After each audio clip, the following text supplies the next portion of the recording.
Okay. Okay, how we looking? How we looking? Whoop-up-up-up-up. Thursday night. It's just a little before 5 p.m. We're feeling good. Harley's over here. Right there. New spot, new locale, but also an old locale because it's my old house, my old room. Slightly different spot, nicer setup. Okay, let's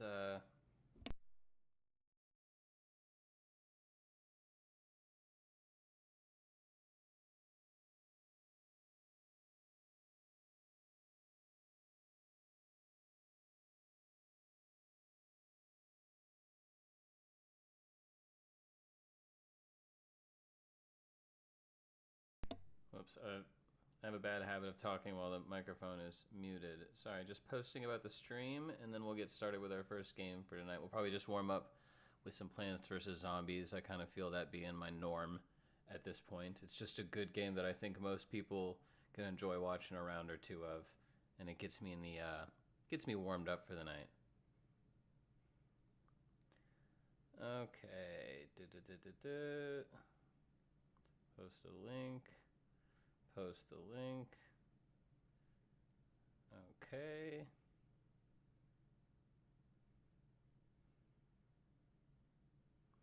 Okay. It is posted. I think. Sometimes it takes a while to post. Okay. Well, we shall get started. In that case. Missing game executable. Oh, you know what? I bet the problem is... I bet it's fucking installed on a hard drive that I just unplugged earlier. So let's uninstall it and reinstall it. Should take like 5 seconds. Well, the one viewer that was here dipped out. Understandable, Not really doing much right now. Okay, let's go back. But also that takes the pressure off of me. So, in a way, appreciate it.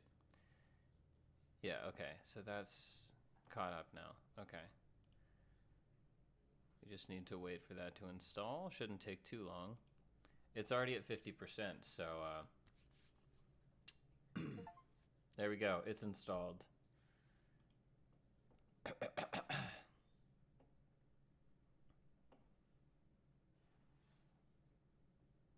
So how are we feeling tonight? How are we feeling tonight? I am insanely excited for the new episode of Peacemaker, and I hope everyone else is as well. Well, not everyone else, but I mean, if you're watching the show like me, then I hope you're also enjoying it and anticipating this next episode.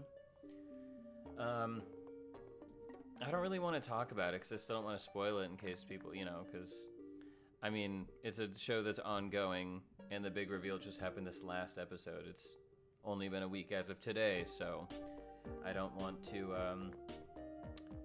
is my, why isn't this, is this, come on.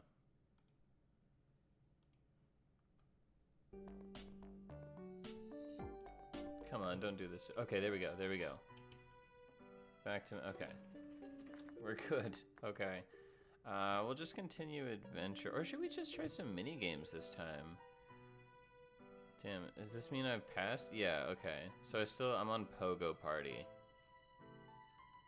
Well, maybe we'll do one warm-up round and then we'll do Pogo Party.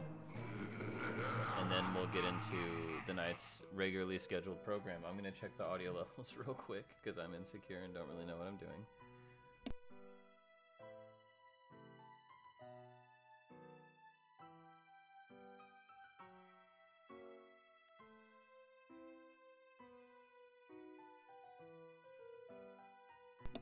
Okay, I think that sounds pretty good.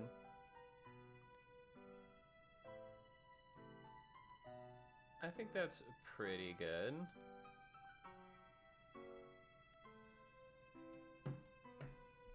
Okay, so, the original plan for tonight was to try going through a lot of the projects that I've been working on the last few years. always forget about this. This one's annoying. I don't need to collect coins, man. I don't really care about that part of the game. Anyway, my original plan for today was to... maybe these? And then those, and then... fucking... these. Yeah, that's fine. Wait, and then one more?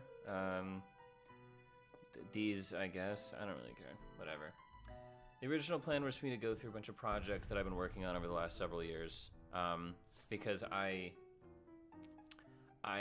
from an outsider perspective, it seems I've slowed down a lot on the content grind, and only uploaded like 3 main channel videos, and like a handful of ASMR videos, and you know, a couple of these stream highlights, and I used to be making, you know, 30 to 40 minute in-depth videos about, you know, science and philosophy on like a monthly basis.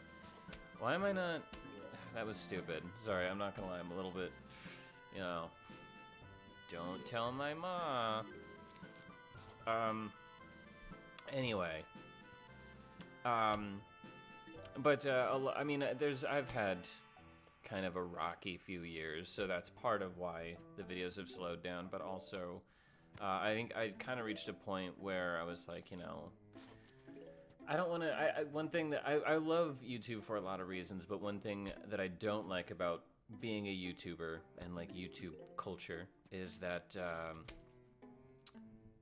it kind of necessitates you staying within your niche, you know? I feel like it can be kind of difficult to start making new types of content or to jump around. You know, you see a lot of those channels that are like, whatever I want to talk about. And it's, I hate to be that guy, but it is rarely actually whatever you want to talk about. Or if it is whatever you want to talk about, you have a very narrow margin of things that you want to talk about that you stay within. And so, you know, I liked what I was doing with like a lot of the philosophy stuff. I was kind of trying to be somewhere in between like Vsauce and Exerbia or something like that. But I reached a point where I was like, you know, I mean, first of all, there's only so many existential questions you can ask before you start being like, all right, I mean, there's a reason nobody has an answer for these. I think you know, philosophy is interesting, but I think, you know, it takes a different type of person to actually be a philosopher who wants to dedicate their life to constantly obsessing over these questions.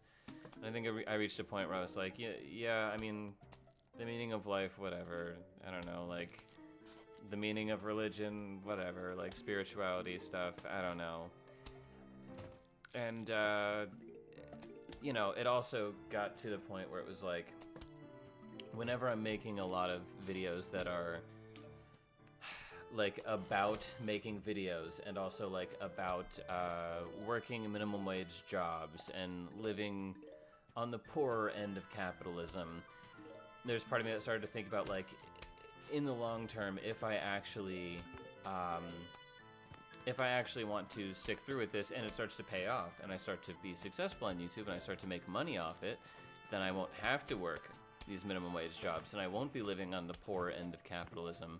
And, you know, it also, you know, while it can be fun to make this sort of meta videos about making videos and about finding ideas, you know, like, you can only do that so many times, you know?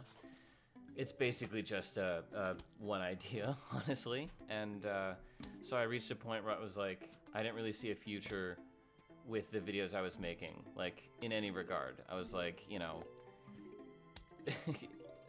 being a YouTuber and a successful one is what I want, and if that does pay off, it'll be hard to kind of make videos about working these shitty minimum. I'm repeating myself, but so not only that, but I wanted.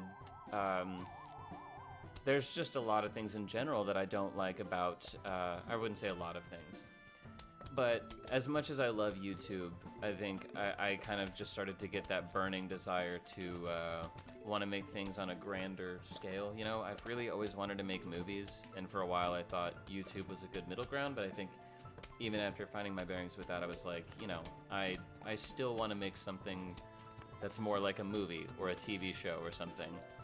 And so obviously it's hard to kind of just start doing that. And when you don't really have any budget or really any equipment, I don't have nothing obviously, but when you're very limited in those areas, you kind of have to stick to YouTube and making online content. And so I've spent a lot of the last like 2 or 3 years like trying to find ways to merge like YouTube culture with like film and television culture, and I'm far from the first person to try to do that. I think there's some really cool stuff on YouTube that is like far from what you'd call just like YouTube content. But, you know, I guess it's just like there's a lot of things I don't like about YouTube and the algorithms and stuff, and so I've been trying to find ways to make videos that can succeed on the algorithm while also bypassing the algorithm, if that makes sense. I don't know how to describe it. So there's a lot of factors that play into why I'm not really making stuff anymore, because I'm in almost every area kind of trying to take things to the next level in terms of quality and production, and I'm also like, you know, making YouTube videos in and of itself is very meta. You're going to be talking for the most part as yourself or an exaggerated character based on yourself, and you're going to be talking about things that are happening in the real world, and you're just going to be kind of giving your thoughts on them. But I think, you know, media, movies and television really has a way of connecting with people, and sometimes it's going to connect with people just like a metaphor in a dumb like action movie or rom-com can connect with you more than like a video essay talking about the philosophy behind whatever that subject is. And so, you know, I really want to try to make stuff that's more more fictionalized, more script-based. I want to create stories and like worlds you can get lost in that have metaphors that apply to the things I want to talk about, instead of just essentially writing like narrative essays for high school and then like presenting them like a YouTube video. Because after a while I got kind of I was essentially writing essays for school and then doing like a high school theater presentation of them, which was, you know, fun. And, you know, I was basically copying what most of BreadTube was doing. And then when Bo Burnham's Inside came out, I was basically just trying to do that for a while.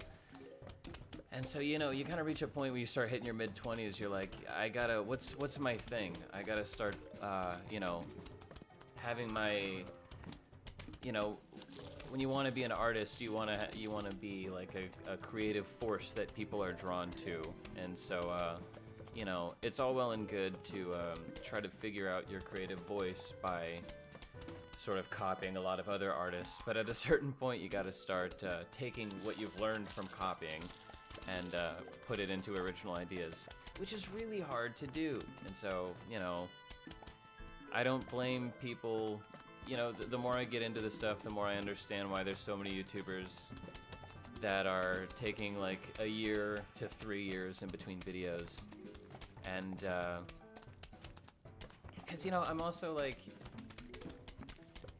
for a while I was getting really into making these really long scripts. And, you know, I started to get really excited because at first when I started writing those, I feel like we were still in an era of YouTube culture where it was still very TikTok-ified, like post-pandemic, and everyone really wanted short-form content, and it was the like brain rot attention span pandemic, epidemic. But then we started to reach that area where everyone wanted to watch 8-hour deep dives on like iCarly and stuff like that. And so then I started putting more into those scripts. I was like, okay, people are starting to want to watch this now. I think it's worth it to, because also that's algorithm friendly now, you know, it's based on watch time. So if more and more people are just wanting to watch video essays about anything and are willing to kind of just zone out for 8 hours, then if I can get them to click on mine, then that's a lot of watch time, and that's a lot more recommendations in the algorithm, and, you know, it just felt like it would be an easy path from there. But now, you know, it does kind of feel like there's an oversaturation of that, and, you know, it's still definitely very popular, and I still really enjoy watching extremely long-form content, but you know, at the end of the day, I'm trying to find a way to describe my goals here without making it seem like I just want to be special. But at the end of the day, as an artist, I think it's hard to not want to. I mean, that's part of what you want is like you see the things happening, and like a lot of your needs and wants artistically are met by what you see in pop culture, and a lot of the times you become an artist because you want something else out there. And so I'm like, you know, there's lots of long form content now, and that's great, but I kind of want to. It's almost become something that I don't like all that much because, I mean, speaking at least for myself, and I've heard a lot of other people say this, a lot of the reason that people enjoy watching long-form content, a lot of the reason I enjoy watching long-form content, is due to, like, basically just poor mental health. It's kind of like the opposite end of the spectrum for the reason that you might end up scrolling for hours and hours because you don't want to think about X, Y, and Z. I think we got kind of tired of like the overstimulation of watching a million videos a minute, and so we kind of pivoted as a society towards zoning out on like one topic for way too long. Just like, okay, I'm just gonna turn my brain off and slow way down and think about like flex tape for 3.5 hours. I don't give a shit. I don't want to think about anything else. And so there are a lot of people that will click on videos about anything as long as it is very, very long. And so, you know, I don't want to be drawing in people who are just looking for something to zone out with, you know? There's a couple ideas I have for things that would make good background noise videos, but at the end of the day, you know, I am wanting to make stuff that people watch, you know, like for a reason. I'm wanting to like connect and communicate with people. So it's been kind of difficult trying to figure out how to balance all these things and find a good middle ground. Because also, you know, it's impossible to find a fucking job these days. And so I'm also like, well, I kind of should maybe try to figure out how to make YouTube my job. But I need to make more algorithm-friendly content for that. But I'm trying to figure out a way around that. So it's, yeah, it's a lot of fun. It's a lot of fun. We're gonna do this one now, and I still haven't beat it yet, as somebody who's been playing this for like 12 years probably. So I have a feeling we're not gonna beat it now. We're gonna need pots. If it's pogos, no, we don't need these. We don't need those. Let's just do the flinging guys. That's good. They can jump over tall nuts, right? Chat, do you know if pogo sticks can jump over tall nuts? I'm blanking all of a sudden. These would also be helpful.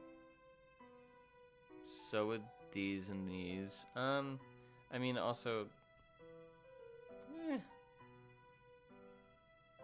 I'm either gonna go with tall nuts.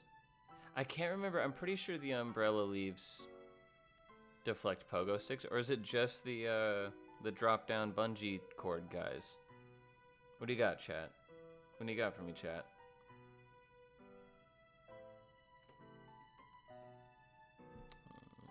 Okay. We'll do.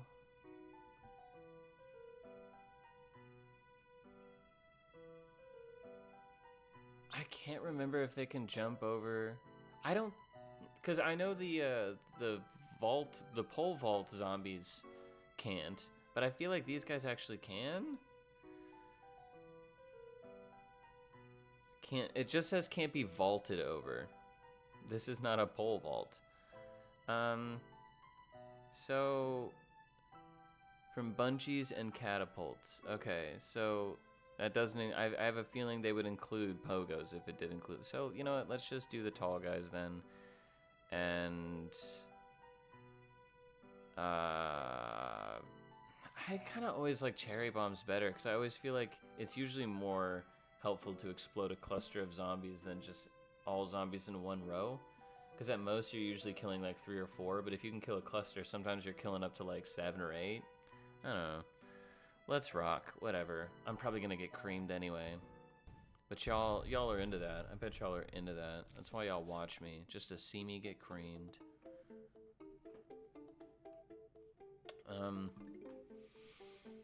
Did y'all see that? I guess on Twitter they're arguing about whether weapons is better than sinners, and I don't know why they always. I don't know why there's so often a competition. Like, I knew going into Superman and Fantastic Four, people were gonna make it a competition, and then afterwards people were like comparing, and it's like, I think it's fair because they're two superhero movies coming out, and I mean, I get that they're competing superhero franchises, but I guess I just mean like, people feel the need for one to be better than the other, or else like they lose or something, and it's just like, or it's just so often like there can only be like one winner, you know, and it's like, I feel like that's just not how media works. It's a two cakes kind of situation, you know. I like Superman a bit more than Fantastic Four. I'd even say quite a bit more, but I just, oh.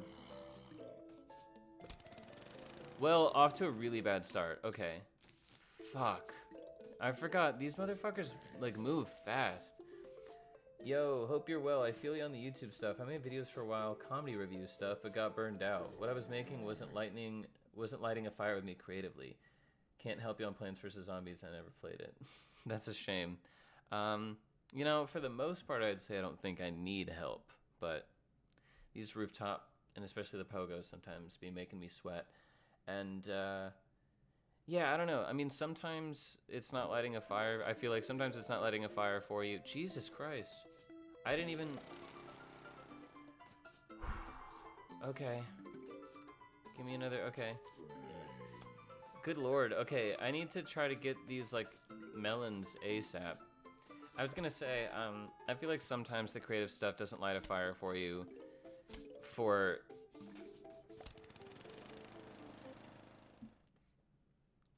Okay. All right. So we're done. We are done for. We are absolutely done for. Okay, and he's not even, I thought that, okay. All right. Here's what we're gonna do. We're gonna do boop boop. We're gonna do boop boop boop boop.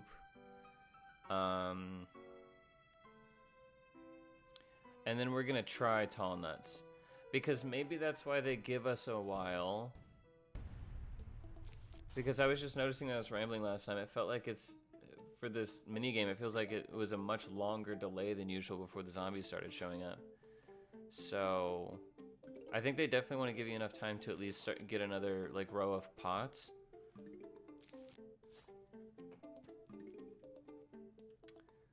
Anyway. Oh yeah, so to finish my thought, sorry, I have ADHD and I'm stoned. I feel like sometimes you kind of get burnt out creatively because whatever it is that was your artistic thing just isn't really your thing anymore, and it was more so just like a phase or something to experiment with that's not really fulfilling you as much as you'd like it to, or as much as you need it to. And then sometimes it's just like, I feel like we as humans just lose our mojo sometimes, you know what I mean? Okay, I'm cooked. I'm already cooked. I don't know what I'm supposed to do. Okay. Okay, and yeah, the butters don't make them stop. I didn't mean to put one there, but... Dude, it is over. This shit is fucked. This shit is fucked. Give me a son. Please, give me a son. I say to my first wife. I don't even, oh, dude.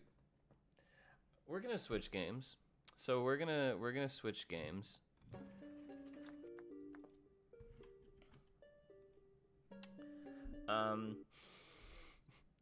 I think that's enough of that, alright? I don't even give a shit about that fucking stupid ass game. Whatever, that's for pansies. You know, I kind of wanted to play some horror games.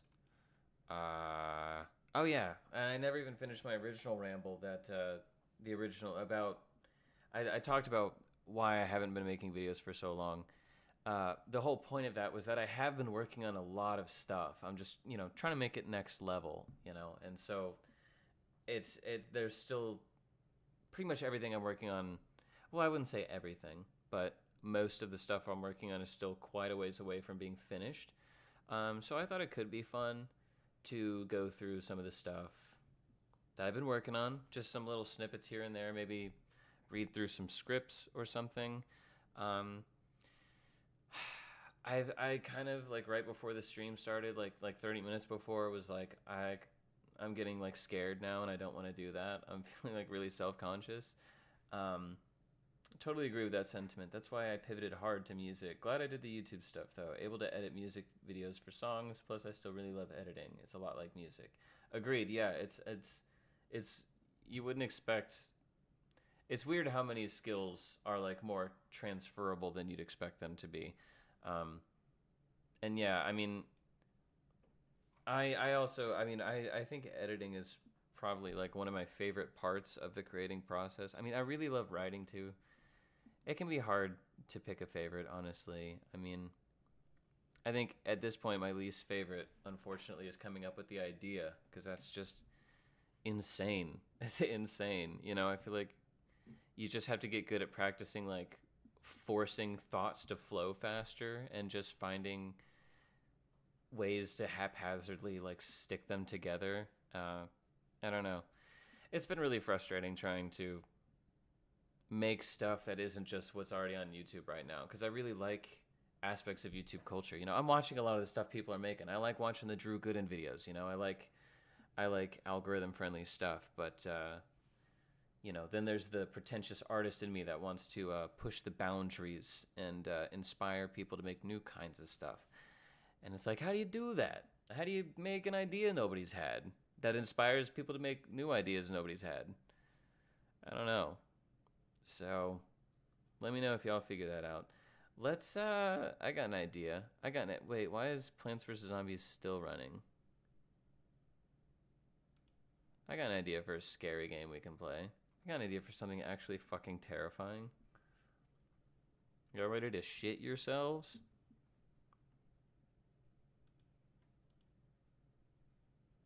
Do whatever you're comfortable with. Also, your stuff connects with me for some reason, so your voice is in there. I like the humanity in it. I appreciate that a lot, Jim. I think you're definitely you're probably the subscriber I've had that's like been with me for the longest. I had in my early days some people who would like come around pretty periodically for streams. That feels like it's kind of loud. Is that drowning me out?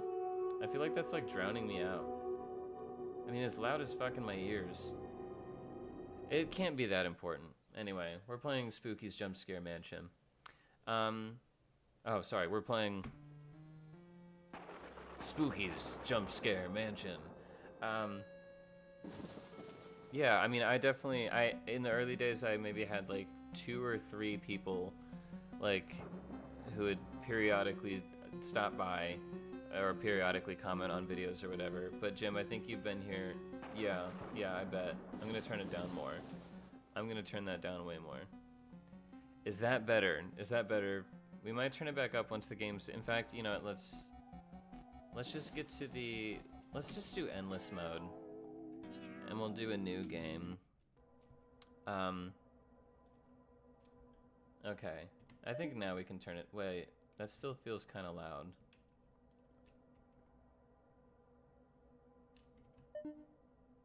Like that beeping, like the background noise, it's like appearing, whatever. Anyway, my point is, Jim, I think you've been here since like 2019 or something. And that's just crazy. I'm gonna turn this down in my head. I know this, I know it's stupid. It's stupid little fucking pixel art sprites. But also the whole point of it is that it's a jump scare. Like, you can't really control the fact that it makes you jump, you know? And, you know, nobody likes that feeling, right?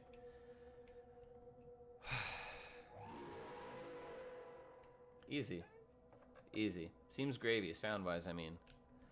Alrighty, appreciate it, Jim. Jump scares are nothing to me. Jump scares are nothing to me. I believe they can also come from the floor and ceiling, correct?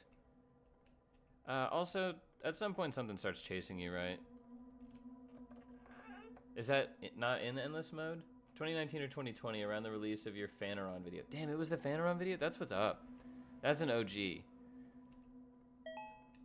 Fuck, I hate that even the cute ones get me. I go back and revisit the Phaneron video. I mean, I go back and revisit a lot of my videos because I'm trying to figure out how to keep, you know, improving. But if I'm being honest, I kind of hate that my Phaneron video is my most viewed video. It's ambitious. I like some of the ideas in it. But I think honestly, like the like conclusion monologue, like the last like 4 or 5 minutes are the only part that when I look back, I'm like, that was well written. That's cute. But like when I watch the rest of it, I'm just like, I don't know. It's very, very lackluster. It's very baby's first like mental health awareness video. I don't know how else to describe it, but I will say that's also it's the one I've gotten the most nice comments on. There's one comment on that one that says this video made their girlfriend cry. And I felt like kind of like a sociopath because I like grinned ear to ear when I read that. I was like, hell yeah, I love making women cry. Like, jokes aside though, like, you know, I love that feeling, like being really, I mean, not to say that they were really high, but I love getting really high and watching weird, like, kind of pseudo-intellectual philosophy videos that make me tear up. I love that feeling. And I really would like to try to make art that elicits that feeling on a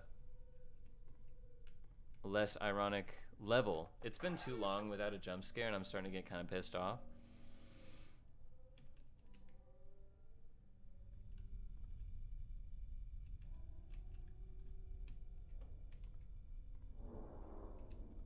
Why? What?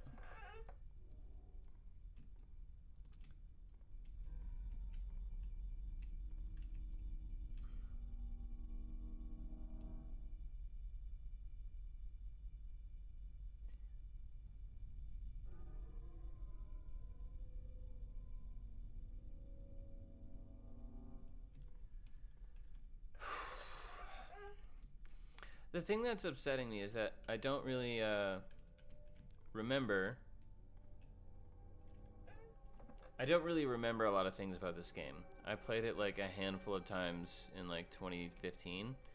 And I remember it being like kind of an ironic game. And I understand that kind of the point is like, look at how you can elicit the feeling of fear without like putting any horror mechanics in your game. But also, if I remember correctly, I feel like there's also lore and like a story and like stuff starts happening at some point.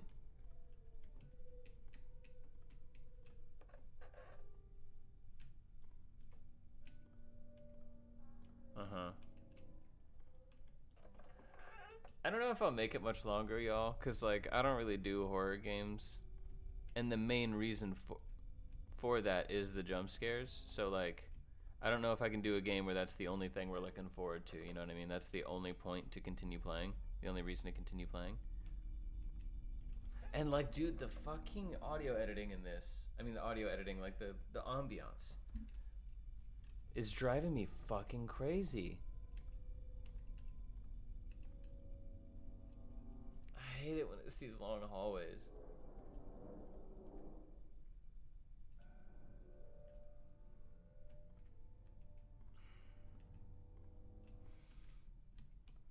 Fucking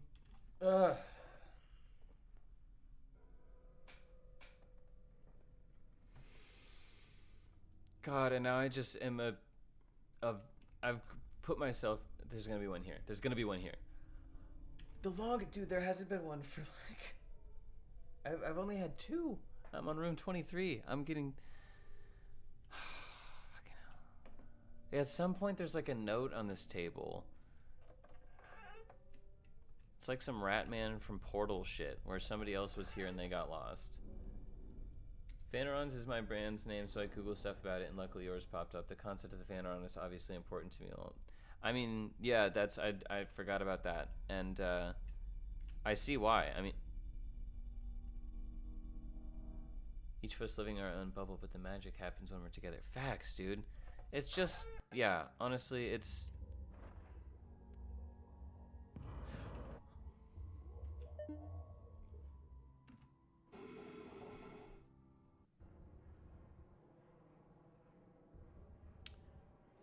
now you have nothing to fear. Now you have nothing to think. Follow your selfish desires. Follow your natural instinct. After all, you're just an animal. It's much easier than trying to think.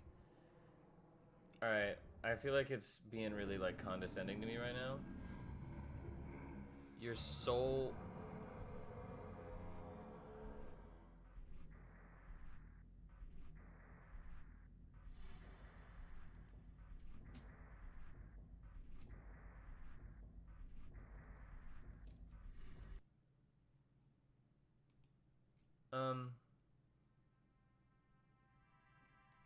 Right, no, yeah, fuck off. All right, you had your turn. You had your fun. You played your little game, and now I'm out.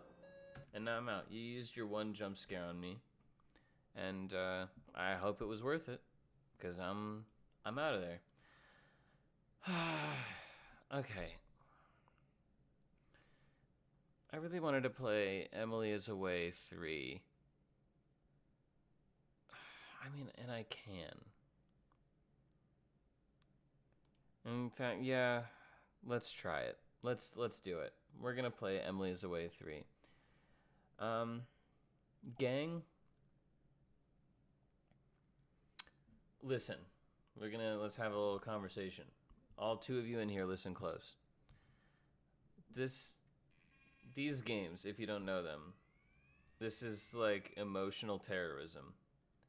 I played the first two in what I think is personally my best video, Girls Night 2022. I played through both of those. That is like really bright, and it kind of looks like shit on my face cam. I don't feel like fixing it, so just y'all can just deal with that.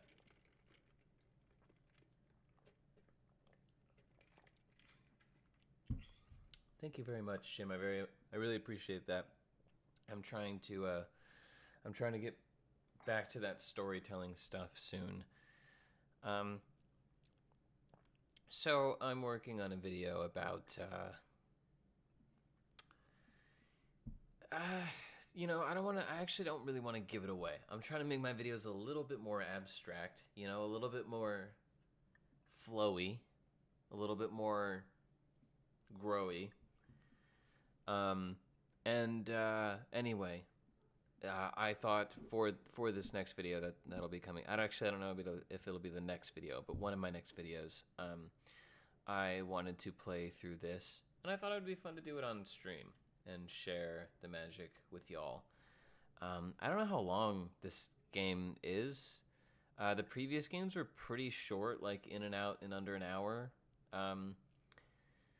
But I don't know. I get the vibes. This one feels a little bit more in depth, like they've made it a bit more of a full game.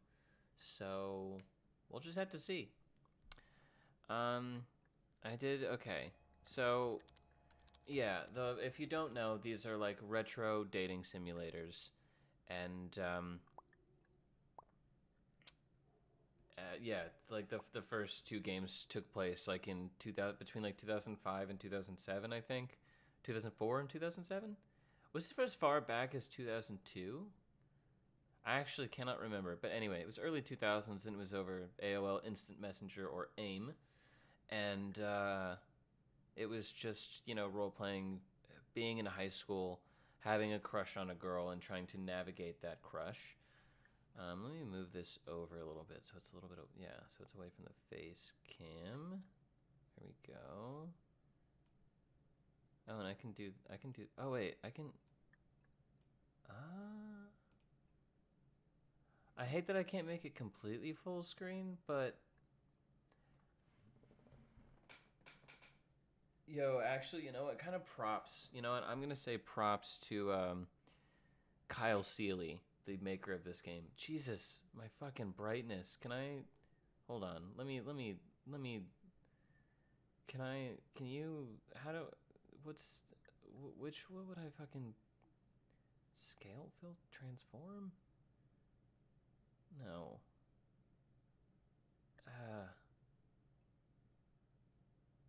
Blending mode. Darken? No.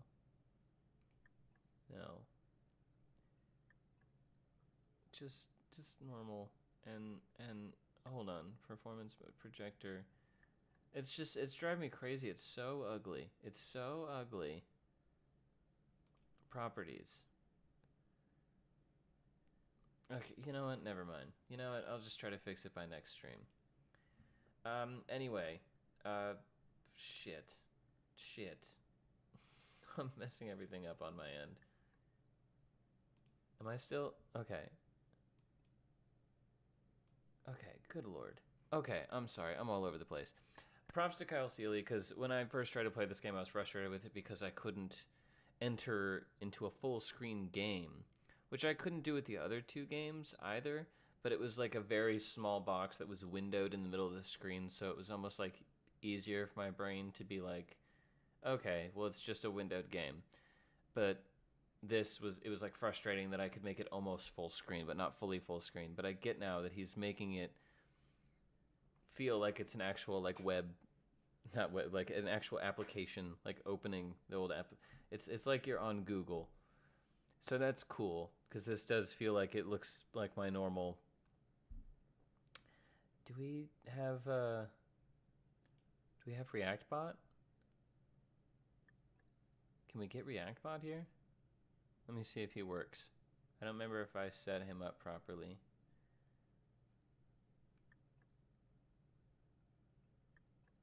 No? He's not set up properly?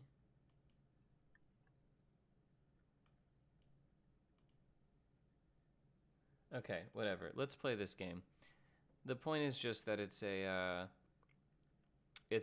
you're role playing as somebody in high school in like 2008, I guess, in this one, using Facebook or FaceNook to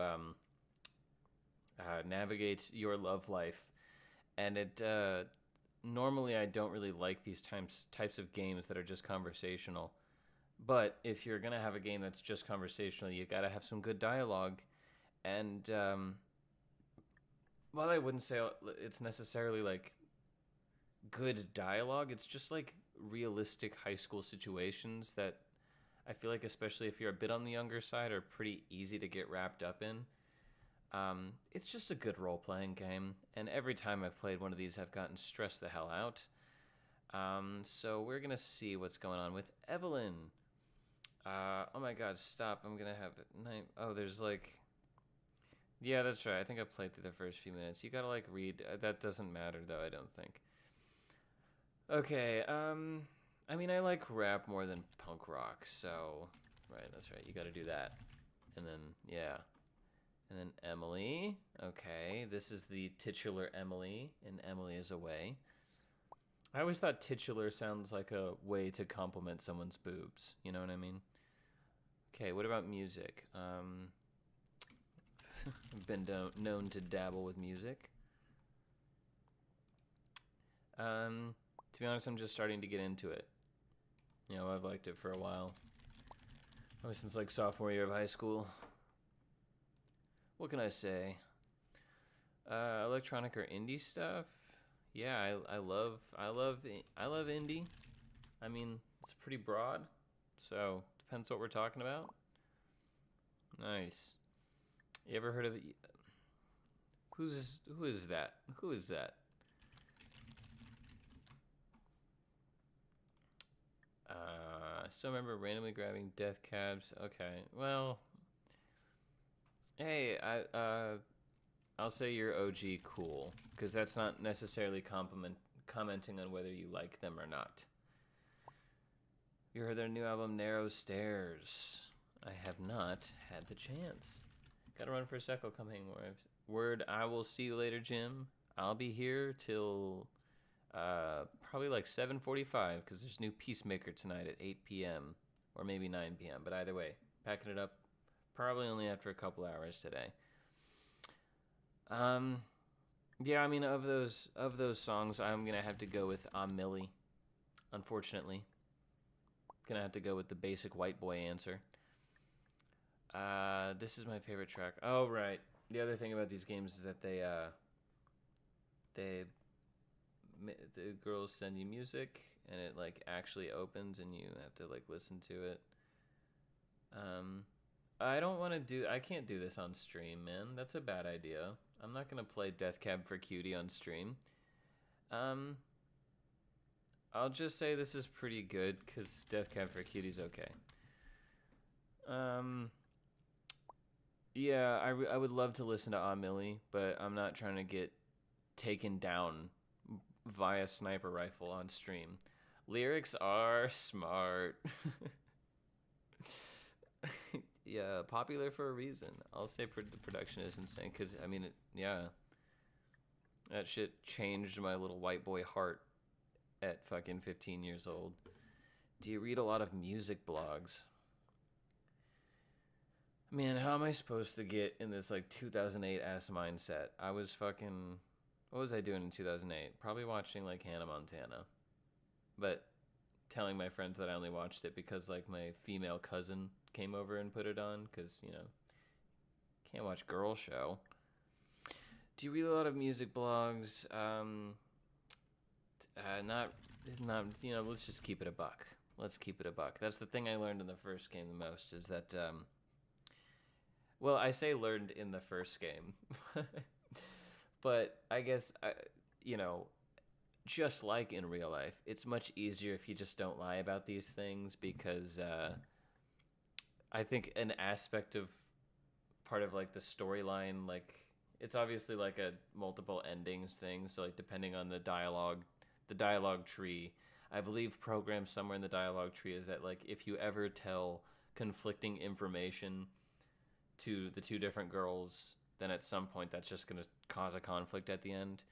And so even if it's a white lie or it's something you don't think is a big deal, it's just like I learned in the last games, just as I learned in real life, that it's easier for everyone if you just be honest about things, you know. Catch a lot of concerts, not a lot, but some. I get pretty overstimulated at concerts, I won't lie, but I go to concerts if I really, really like the artist. One of my first concerts was a Weezer concert, and that was pretty cool. It was on the beach in Corpus Christi. Panic at the Disco opened for them, but we tried to get there towards the end because we didn't really like Panic at the Disco. But we got there just in time to see their cover of Bohemian Rhapsody, and it was pretty good. I gotta say, those boys put on a good show. No, but I want to. How do you usually find new music? My friends. Oh, my friends find it. Take the good stuff. Haha.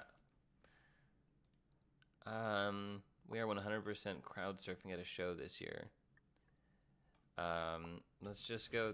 Hell yeah, that sounds awesome. That sounds lit. Listening to new music is like one of my favorite things to do. Haha. Is this like how people talked in 2008?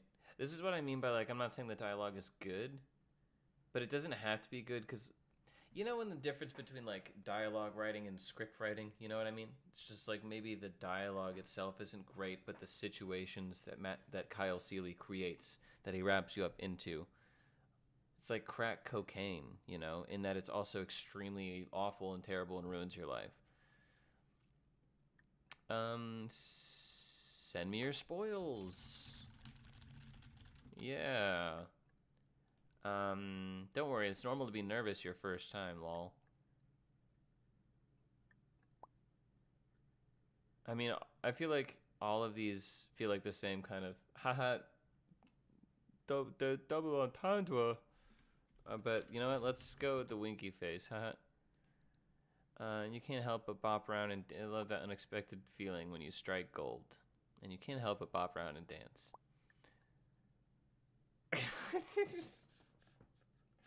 Yeah, you know what? Maybe this white boy's had a little bit of liquor tonight. This white boy hasn't, but maybe this one. Oh yeah, I meant to ask you, and don't be mad, but I'm about to bring up school. Can't believe you. I would totally be like ironic like that. Post-ironic even. Shut up. Oh, Gary, have you looked at your class schedule yet? I'm just gonna say now. Maybe I'm talking, and I know everyone's different, but one thing I've picked up on, this is maybe just for the other fellas in the chat. I've kind of noticed from experience that if you're trying to, especially the harmless flirts, like you're trying to sneak your way into more flirting, more serious flirting, and they're like, haha, aw, and then they immediately change the subject. Just go with it and don't revisit that one. You know what I mean?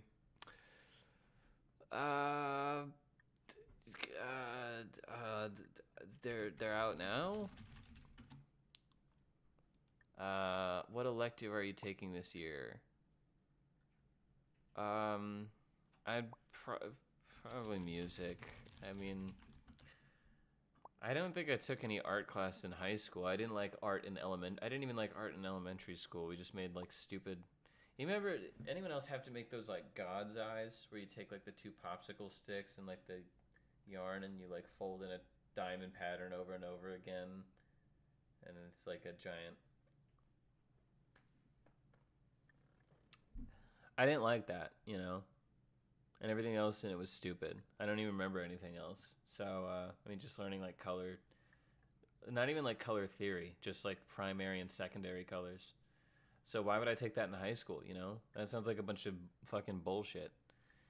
Wait, we can actually he created a fake website for the schedule.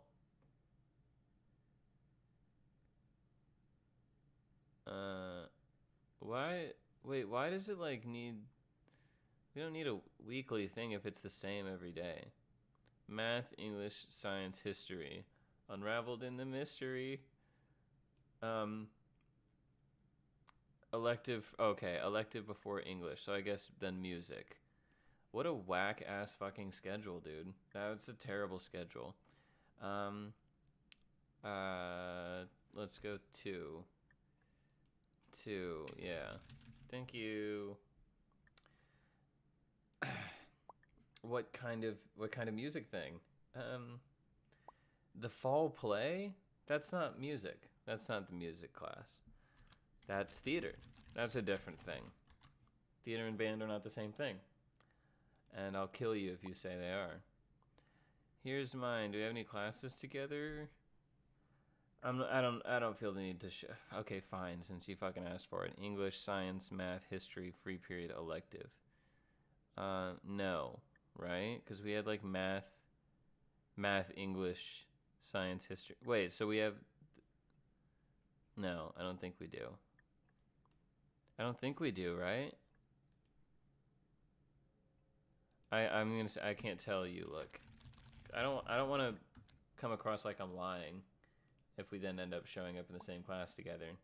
But I don't feel like going up and pulling up my schedule again to compare. I don't know.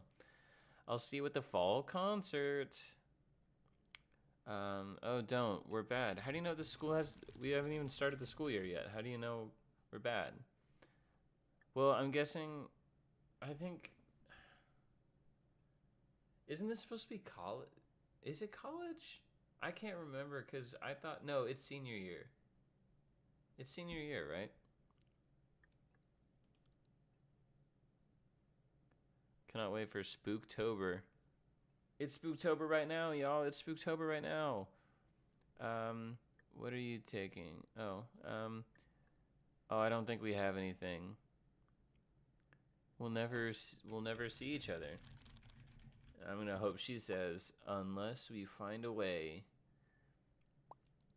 Well, I wanted to do art, but I ran out of classes, so I'm doing this independent illustration thing during my free periods. I want to see your art. I mean, not really. I will say in this one, they seem much more the same. Because although I will say, I feel like maybe I just developed a bias. Because the first game, you're just talking to Emily. The second game, you're talking to Emily and Evelyn. And you can kind of choose which one you want. And so I imagine it's also going to be Emily and Evelyn again in this one. Which I kind of understand why he kept that. Because, I mean, I do think it made for an interesting dynamic. I think they're similar enough to understand why your character would be interested in both of them. I always...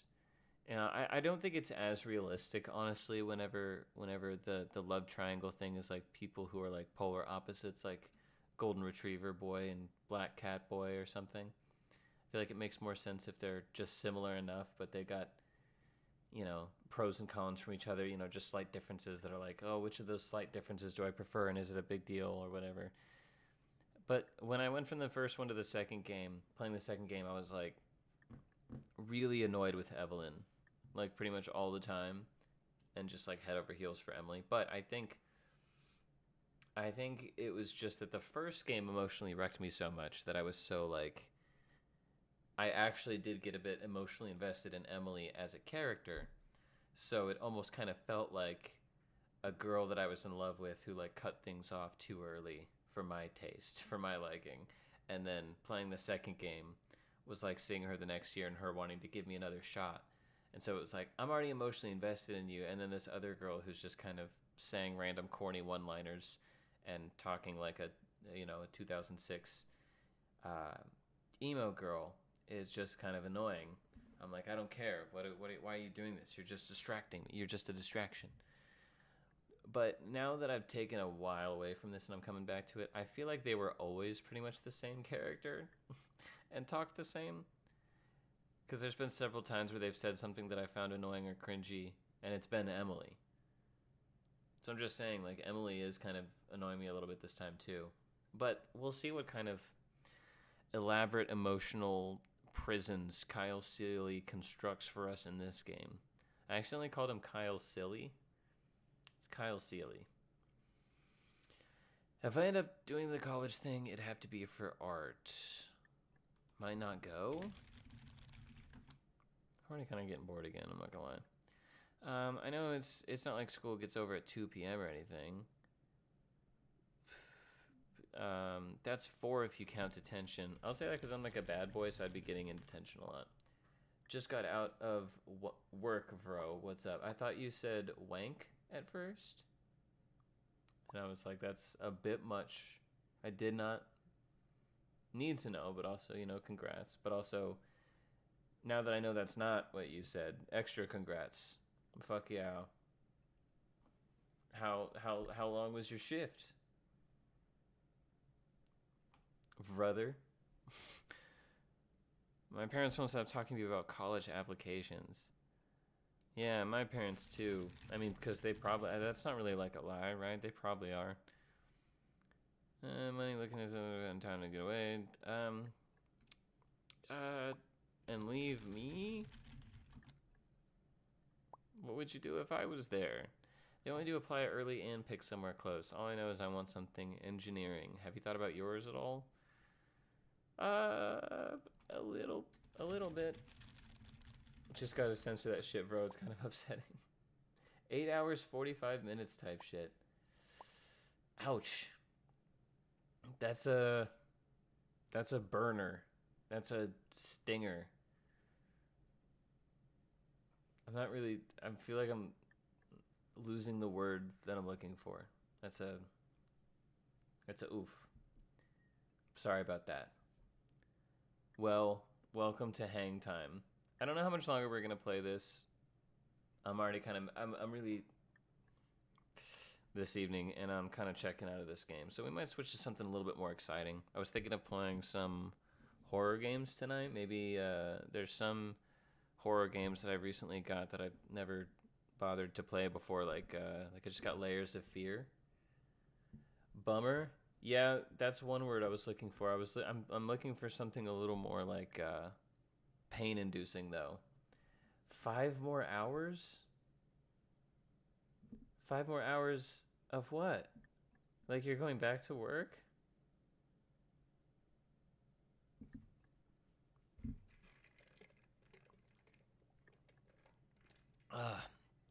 Okay. We're gonna back out of Emily's Way 3. We're gonna back out of Emily's Way 3. We'll maybe revisit that on another day. Every time I have like some sort of idea for what I want this stream to be, I always end up changing it like as I'm starting. Ball crunching stream. Yeah, ball crunching is definitely. No, not 5 more hours. Definitely not 5 more hours. So Peacemaker is tonight, and the episodes have been coming out at 10 p.m. EST, which is 9 p.m. where I live.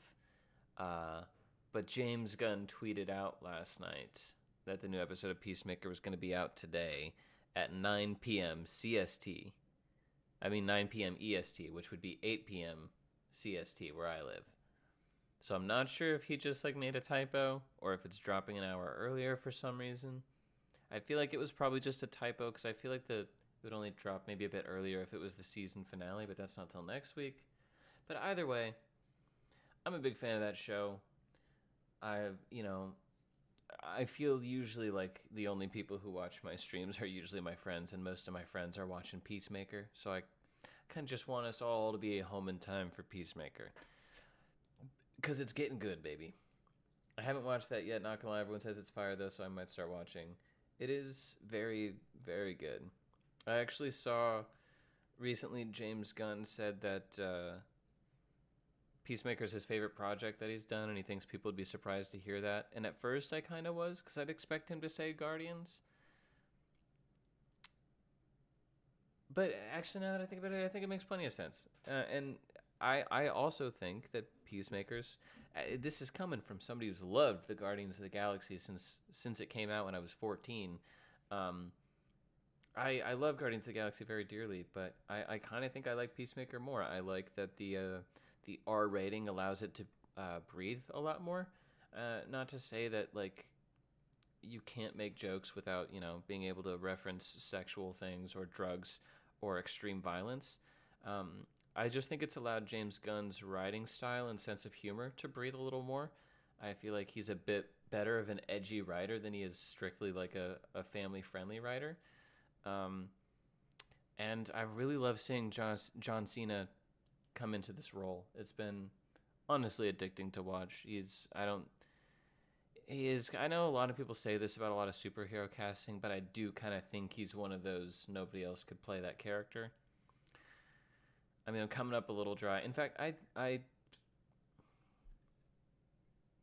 feel like I remember Batista saying that he auditioned for and or just wanted to play Peacemaker, but like backed out or couldn't, which would make sense, obviously. I'm sure maybe James Gunn came to him first. But I'm pretty sure Batista said that he wanted Peacemaker, or they wanted him, but he couldn't do it. And I'd expect him to go on to say, like, oh, I should have taken that biggest mistake of my life. But he was like, I'm so glad I didn't, because I'm really glad it went to John Cena, because he's doing that role so much more than I ever could. And I think that's really cool to hear. And I kind of agree, because I love Batista, and I don't even think the only other person who could play that is a wrestler, actor who's a former wrestler,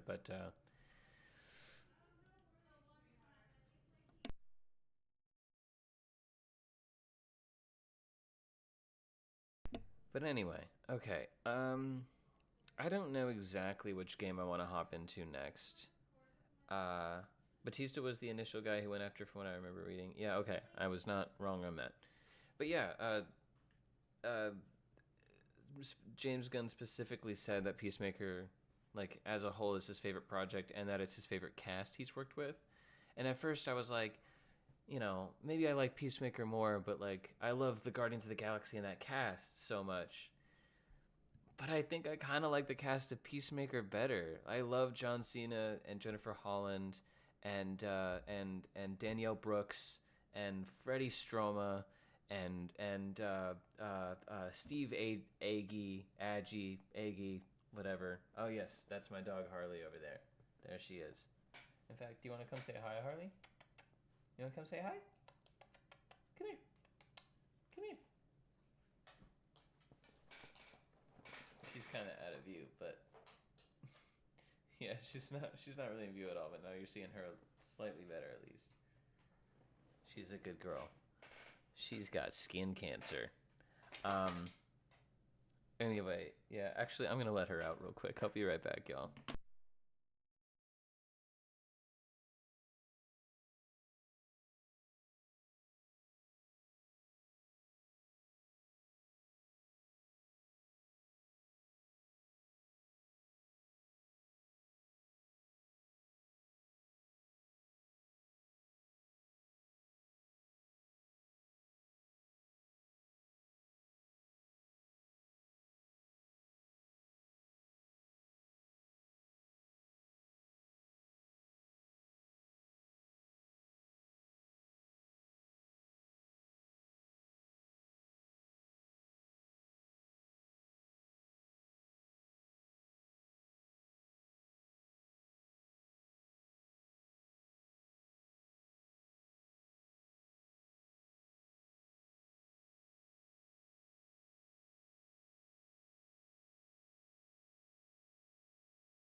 What up, what up, what up?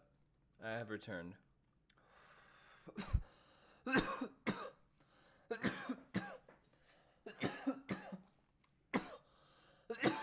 Much to the disappointment of this empty room, I'm sure.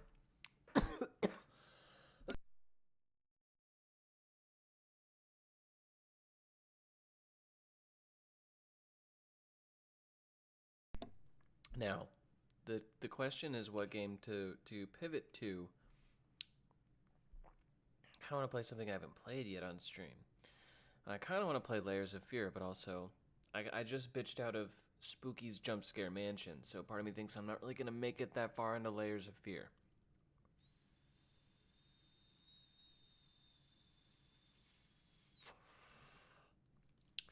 We could try this Eternal Threads game. I got this in a one of those G2A Steam key packs, which I kind of always hesitate when I say because I feel like those are illegal to buy because you just pay like $2 for them and then you get a bunch of Steam key packs, and a lot of the games in there are frequently upwards of like $30 or $40. So it's like, am I stealing? I don't think so.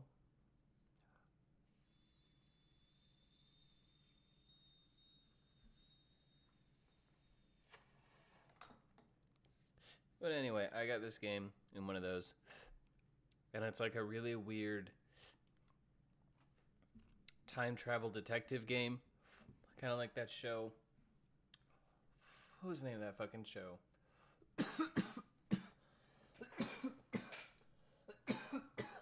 Wasn't it just called Bodies?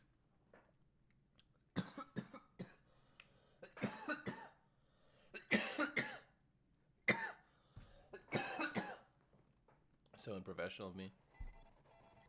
I'm pretty sure it's just called Bodies. I keep wanting to say Bodies, Bodies, Bodies. It's not the movie with Rachel Sennett, but it's the movie about the body who's found on like Long Harvest Lane simultaneously in 1885, 1955, and 2035 or something. I don't know. Our early experiments in time travel breathed massive amounts of cranial radiation into the time stream with devastating results. As the Hold on.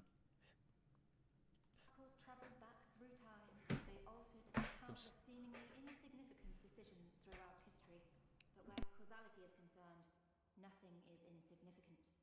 The result is the radioactive nightmare of a world that lies beyond the protective screens of this facility. If we are to have any hope of restoring the time stream, then we must employ the very cause of the problem itself, time travel. But we must be very cautious. The risks of direct interference are potentially greater than what we have already faced. We must surgically alter the past, correcting the decisions that were corrupted, and leave it to the butterfly effect to restore the future. This is not an easy task, as many events were changed. And if we succeed completely, then we may wipe ourselves out of existence. What can you do? If humanity is saved, then that is a price worth paying. Which, makes sense. If this whole we're working for some organization that exists entirely to use time travel to fix problems in the past. So it would make sense that all this is wiped out entirely. If those problems never exist, then this never needs to be made. I mean, I feel like the people would still be born because they weren't born. They most likely, well, maybe some of them were only born because of the problems in the world, Maybe abortion is outlawed here too. Maybe some of these people would have been aborted if their parents actually had a choice.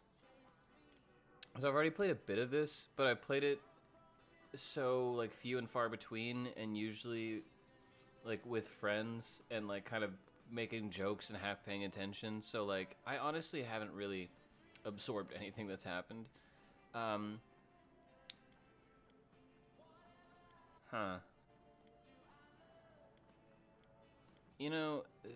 It doesn't seem like it's that much shorter, so I kind of want to go with the abridged version just so we can have a little bit of fun here.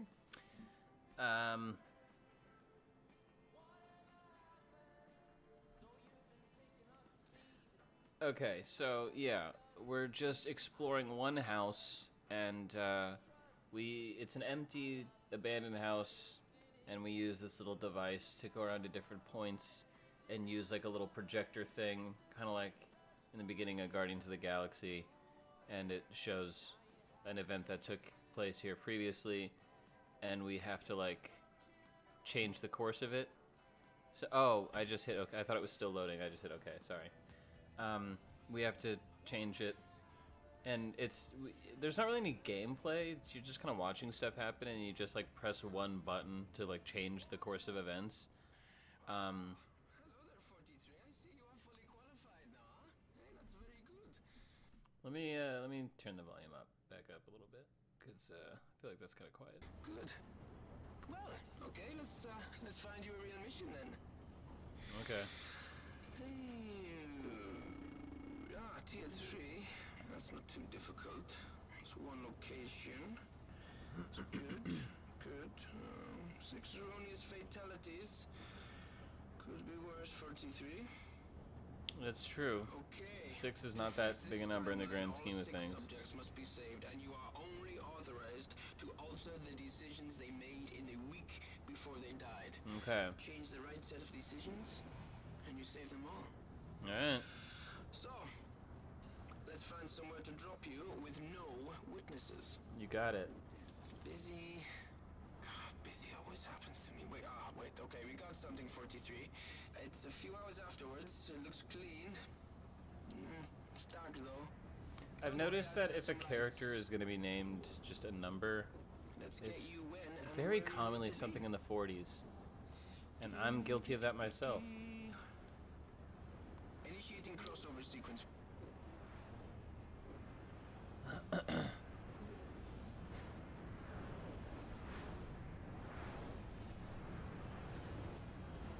Temporal crossover in 5 seconds. Alright. See you on the other side, 43. YouTube, 3, 2. probably another number. I mean, I could probably just say a number between like 1 and 100, and I got a 1% chance of getting it right.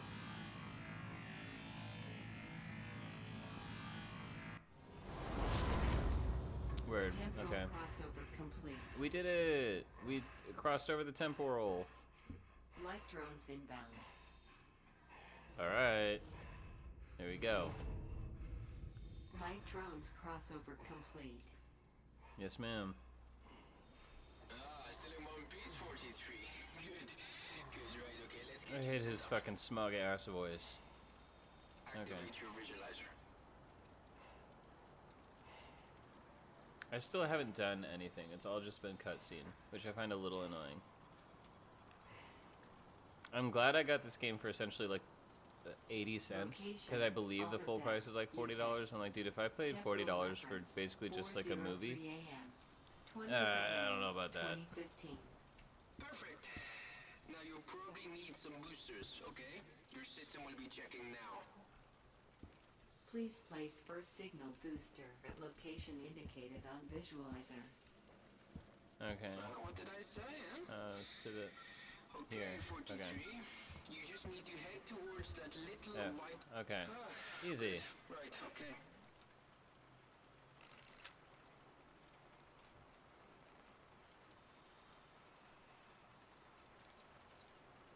Okay, and yeah, these things are the little projector things that are going to show us the event that took place.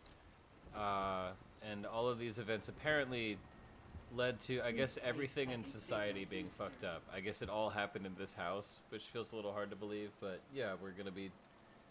Now we're going to... Wait, do I do the thing now, or... Okay, now I need to go somewhere. Okay, in here. Word, okay. Ahaha, there we go. Place one there. It's not excellent gameplay, but also, you know, like I was saying with Emily is Away, if you're gonna have a game that is mostly just kind of watching cutscenes or mostly just dialogue, it better be a damn good story. So we'll see how good the story is. Maybe it's really goddamn Please captivating. place final signal booster. All right. if the target of the visualizer is located on a different floor, the white dot will be replaced with an arrow. Okay. There we go. Simple enough.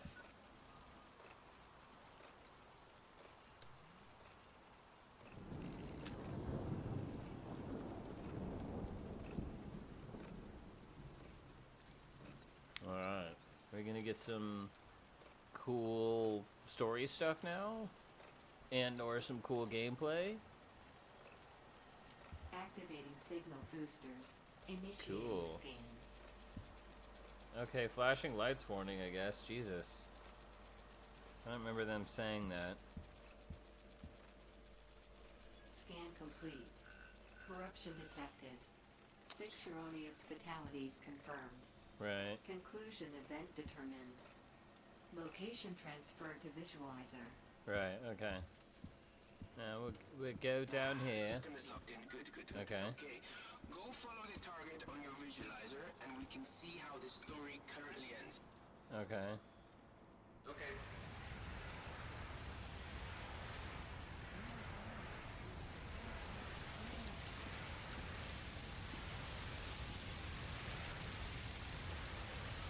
Alright. I mean, I could have looked at that and saw there were firefighters spraying a fire.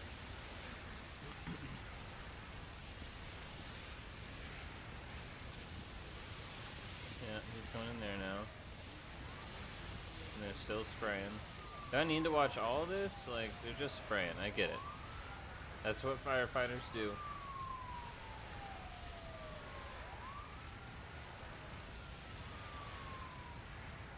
I'm sorry, I'm feeling like catty today. I'm just impatient. All 6 should have survived, but time is being corrupted, and now they are very, very dead. Fucking hate when time gets corrupted, Stopping man. the fire would fix all of this, of course, 43, but forecasting is saying this has major repercussions further down the timeline. Alright.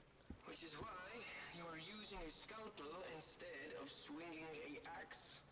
Swinging an axe. Analyzing timeline. I'm Evaluating taking events. advice from this guy. Time map available. Can't even get his fucking grammar right. Open up your time map, and I will talk you through it. Okay. Here's the end of the time map, 43. Okay. The large hexagon is the conclusion event, and you can return here and rewatch it at any time. Okay. Small hexagons are the final events for each of the subjects.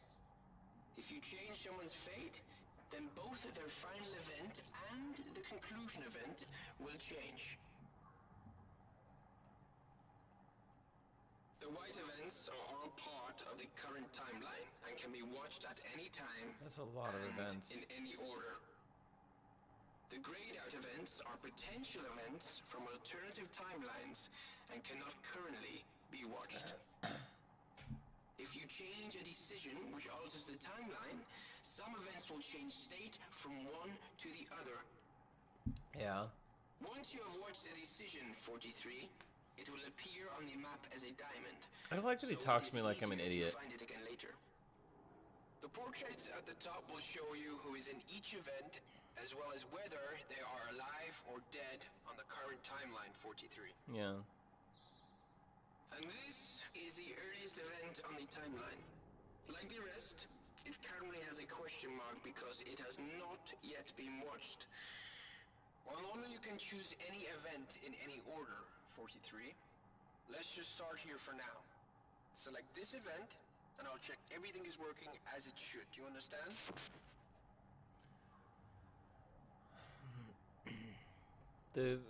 The good time will start eventually. It will start to we're be ready. fun Let's eventually. go. Okay. Tom's Day room. 1, Wednesday. 0800. Location, Tom's room. Okay.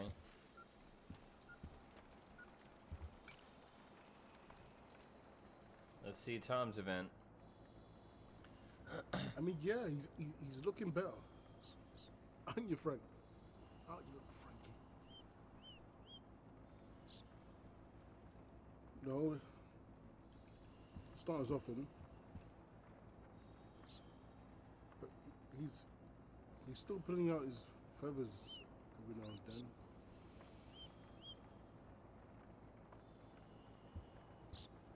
Okay. Yeah. I talked to the vets. They want to keep him overnight. I just don't know if that'll cause him more stress, you know? Okay, potential corruption point. Decision 43, this is fortunate. You should try and change it, okay? So we can Well, make yeah, sure book a everything's vet running appointment for fine. your fucking bird, dumbass. Did I need to go back in time to tell you to fucking do that? Yeah, you're right. They had an appointment for next Tuesday, so book him in for then. Sorry, that's the door. I've got to go. Why am I pressing F now?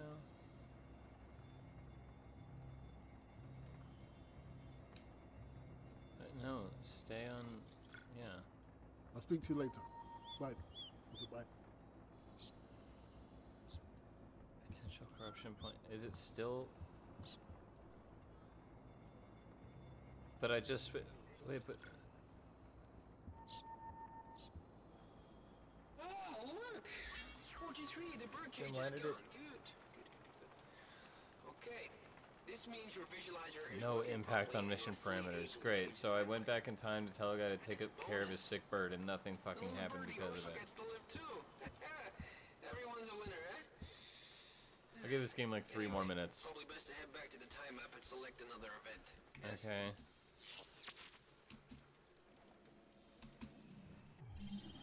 Okay. Right. Let's do that one. Day 1, Wednesday, 8:00.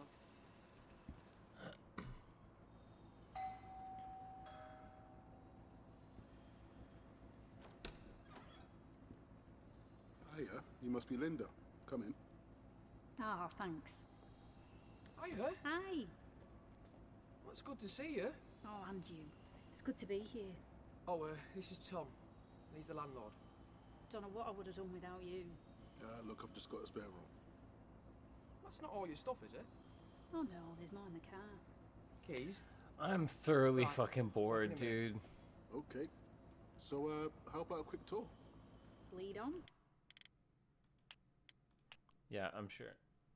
I'm just gonna slide out while there's still nobody in here. Let's just casually switch games and nobody will be any the wiser. We got a solid probably like hour and a half before I'll probably dip out to get ready for Peacemaker. Or maybe, you know what, we might just ride out right up until Peacemaker drops. I'll refresh HBO Max at 8. And if it's dropped, then I'll end stream. If it's not, I'll go up until 9. I'll end right at 9. Or maybe I'll just like break all the rules and just stream the new episode of Peacemaker. I'll just drag it over into my recording window and we'll just watch it together. I'm just kidding. I'm not going to do that. You know what I kind of want to play? I kind of want to play Tomb Raider. I kind of want to play Tomb Raider. It's been a while since I played that. I don't know, man. Could get into some golf. You know.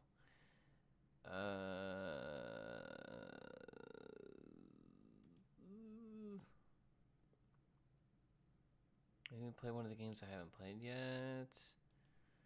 Every time I feel like The Witness is such a good stream game, but like it's kind of boring. It's like a really boring puzzle game. I feel like it's really good to play when you're stoned, just like with a friend. But I don't know about on stream. I don't know. Maybe if I were a different kind of streamer. But I ain't that kind of gal, I'll tell you what. Let's do... Fuck, this is so hard. Why is this so hard?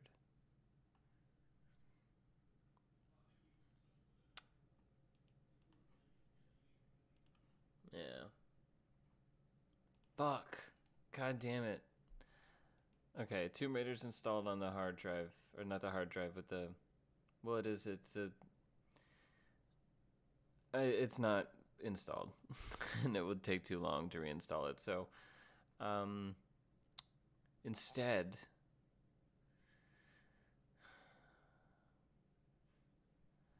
we're gonna try Odyssey of the Mammoth. This is a game that's been sitting in my library for so fucking long, and I don't really like. I don't know why it confuses me, because it's straightforward. It's just you playing as a mama mammoth, guiding your baby mammoth on like a migration during like the end of the Ice Age or something. It's a pretty straightforward game, but I guess I just don't get it. I don't know. I just, whenever I've tried to play it, and I just last like a few minutes, and I'm like, what the fuck? Maybe it's just the mechanics. Maybe it's kind of a similar problem as with Manual Samuel. Do I have everything muted, or is there just like no audio? Oh wait, there's audio. Okay, everything's good. Alright. Let's start a new game in the Odyssey of the Mammoth. Yeah, new save. Welcome to the Odyssey of the Mammoth. Wow. My name is Scott Bennings, and I'll be accompanying you today as we venture back in time, back to the end of the last Ice Age. The lush vegetation covering these steppes marks the beginning both of the Holocene and of the extinction of the mammoth. Okay. Far from its herd, a young calf is spending some time by the river. The adorable creature is clueless of the danger it has walked into, as it enjoys its time near the water. But nearby, trouble is approaching. Oh, I'm losing a lot of frames in playback, aren't I? What's going on with that? This game is not running well. Uh-oh. Uh-oh.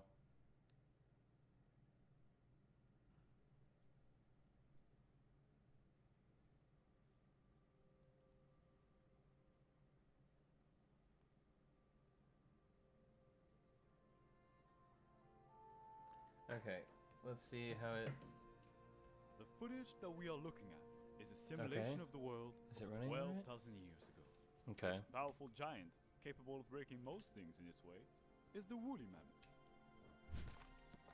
Well, Its that didn't species seem very existed realistic. For thousands of years, even before that era, but wasn't able to adapt and survive into a modern world. Oh, okay. Hence, this isn't footage Come on, baby. from a real camera, but a digital one, seemingly attached to this particular female pachyderm. I can only hypothesize that we are about to follow her journey of survival and her inevitable demise in this cruel environment. I'm very mixed on how this is performing, because it's not losing a ton of frames, but it's like enough to frustrate me. Well, But for the let's keep moment, going, baby. there Wait. is another who is in much greater immediate danger. The young calf is fighting off some courageous hunters who have seen an opportunity to make a You're name done. for themselves. You're done. You're done. You're done. Stay away from my child, you freaks. Not cool. But its ingenuity is meaningless in the face of individual strain differences. Yeah, Nevertheless, hell yeah. every mammoth is hurt and needs care. For animals It in is? the wild, only time may heal all wounds. How do I care for it? Oh wait, there's a thing. Heal.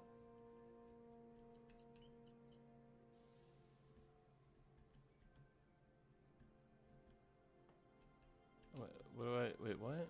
I pressed it. Okay. I don't know Or what... is cloudberry bush. Huh. This isn't historically or even scientifically. Okay. I don't know how to feel about this frame rate. Y'all have to let me know how y'all are feeling. We can always switch it up here. I'm not attached to this game yet.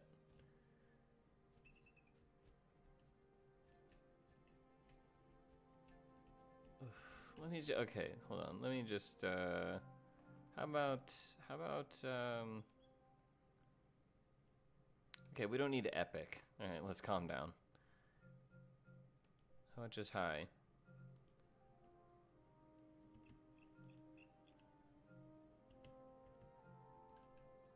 Regardless of the many wonderful plants and the great verdant scenery now Why is it like appearing doing before the worse eyes of our now? gaze, mammoths could not actually survive off this land. The warmer climates and expanding vegetation were a curse to the mammoth's way of life. They Okay. preferred the colder, previous ecosystem known as the mammoth steppe. These creatures mammoth might as step. well be currently staring into the fiery pits of hell itself. They That will seems not like a bit repent. much.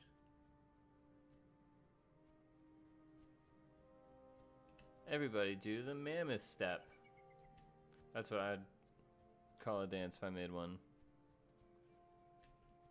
But I feel like I'm too small and dainty to ever come up with a dance called the mammoth step.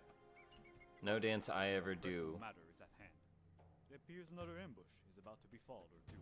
Let us silently observe how the older pachyderm protects her offspring, if at all. If at all? Excuse you. Fucking, what are you talking about? You see something I don't, fella? How, are you God, or... Like, you're talking, oh, okay. You're talking like it's a nature documentary, but like... This is prehistoric. Hey. You know, you're... Damn, I've never hated my own species so much. How dare you? How dare you? How dare you? Though I admire their courage, attacking a supervised baby mammoth with nothing but axes was a very optimistic endeavor. I can only assume those mammoths are now silently celebrating their victory. Come on, humans. Don't give it to Stomp? them so easily. That's pretty cool. Whoa. Okay, but geez, okay, I don't know if I can do it with this frame rate, y'all. I don't know if I can do it with this frame rate. I'm sorry to jump around so much. I need to be better prepared for stream. I'll be honest, I kind of just wanted to hop into a stream today because I need to, the internet at this place is not so great. So I need to figure out how well I can stream things, per se. Damn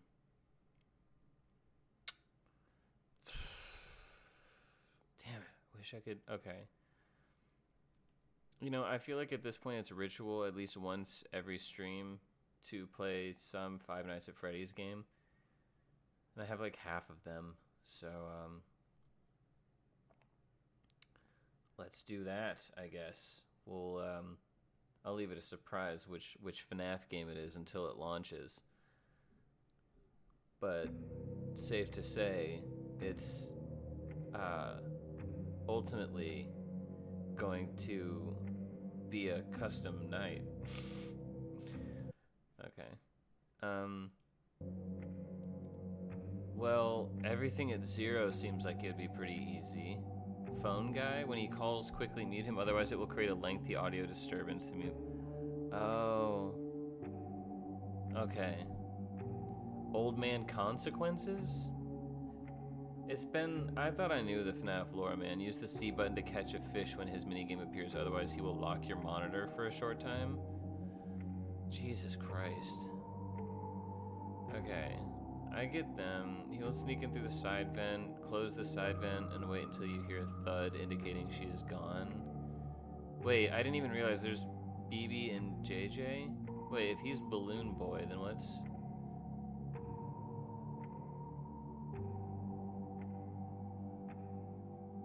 Does it stand for anything, or is it just JJ? Okay. Put on your okay, wait, I need to go through... Oh, Jesus Christ. This is too much for me. I shouldn't... He approaches from the left hall. Keep track of him on the monitor and shut the door when he moves faster as the building gets warmer. The building's getting... There's temperature to worry about? I've never played this. I don't think I've even watched gameplay of this. I fell off, like, after the third game, I won't lie. He shares Pirate's Cove with Foxy. That's new. She shouldn't do that. I think Bonnie is a she. And I know I'm misgendering, but I've just always felt like Bonnie is a she. I'm sorry. Whereas Foxy will hide himself when viewed on camera, Bonnie will do the opposite and become more agitated, view the figurine on the desk to see who is active in Pirate's Cove. Here's the thing. How about we just do one of each?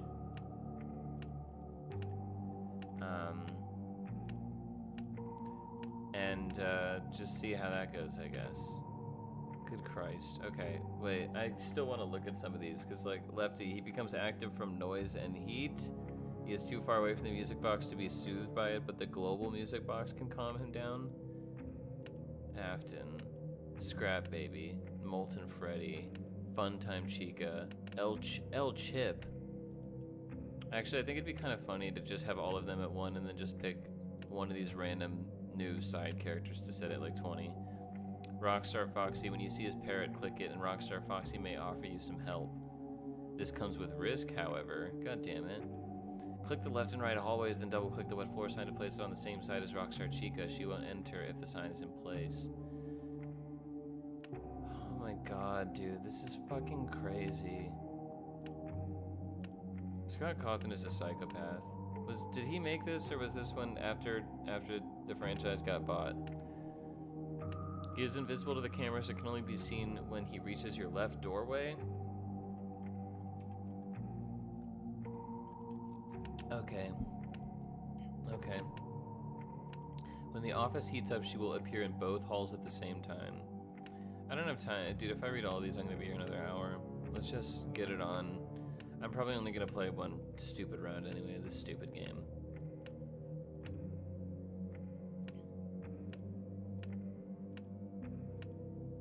Okay, everyone's at 1. Should we set one random character to 20? I think it'd be funny if it was El Chip. He's just here to promote his new restaurant. Close the ad when it appears. Actually, that's a hilarious one to set at 20.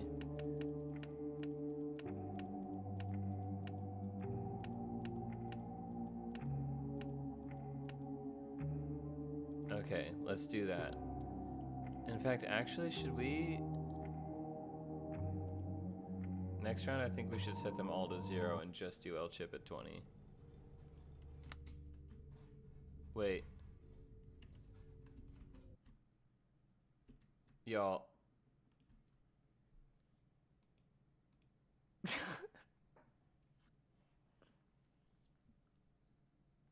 I've never instantly felt so overwhelmed. That was such a crazy feeling. I don't know any of the controls, and then I just tried to click a button and like something turned off, and then like the background noise went silent, and there's a Freddy right there, and I didn't know he was gonna be there. Whew. Okay. Okay. Let's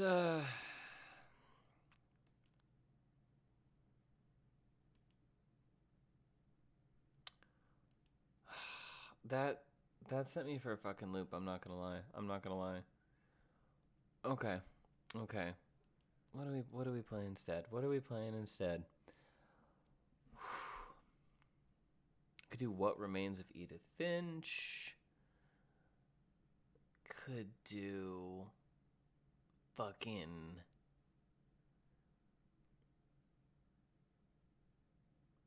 I need a smoke break.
decided to show up. I guess the legends are true. You do exist.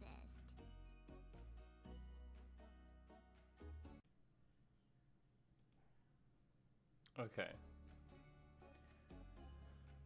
So the stream title might be a bit of a lie.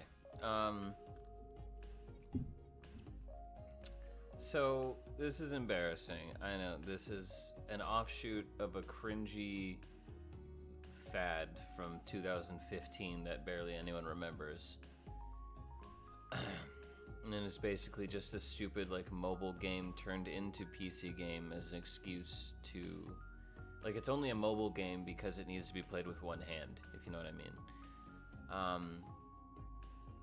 I got really addicted to Huniecam Studio at first, just as like a fun little thing to be playing on the side while I was watching video essays or something. But then I started realizing I was getting really, really high scores. And I realized that the highest scores I was getting weren't that far from world record high scores. And it's a little bit hard to find exact numbers on the Huniecam Studio world record, but I believe it's around 880,000 fans in the allotted 21 days. And I believe my record is like 412,000 fans, which I know is still half of that. But I still think, you know, I don't know. There can't be that many people competing for this top spot, so I feel like that 880K is probably fairly set in stone for now, so I'm going to try to take advantage of the fact that nobody plays this anymore. And I'm trying to get that world record spot, so yeah, we're going to skip all this. We can skip all the tutorials. One thing I'm a little worried about is that I usually am very zoned out and just like watching something on the side while playing this game. So I'm not used to like having to keep up with commentary to entertain a stream while playing this, because it's not a super engaging game. I mean, it's basically just a mobile game. Also, my Bluetooth mouse, not my Bluetooth mouth, my Bluetooth mouse is kind of going out, so part of going for this world record is having like that, you know, spot on mouse movement, and so I'm definitely not going to be setting any world records in this setting because my mouse is going out. It's making it kind of jump around and sometimes lag behind. So, you know, but we're just knocking a bit of the old rust off, and I need to get my mind off how much that damn Freddy Fazbear frazzled me. You know what I'm saying? Frazzled me. Well, that's already what the word is. Frazzled. Freddy fazzled me, though. Freddy fazzled me. I'm a little bit off it today. You know, it's been a while since I've streamed. It's been a while since I've really been recording anything. Been just kind of doing a lot of writing, a lot of reading, doing a lot more reading to prepare for videos. To give you an idea of what one of the next videos is, I'm currently reading Bowling Alone by Robert D. Putnam. If you know anything about that, it's a pretty popular book. Anyway, but so yeah. So with Huniecam Studio, you want to get there. What I was just got done doing was sending them to the strip club and the boutique, because you want to get their talent and style levels up. Because then every time you send them to the photo studio or the cam studio, they get more fans and money. And the more fans they have, the more money they get, so you want to try to get their fans up, but you're going to get a lot more fans if their talent and style levels are up, etc., etc.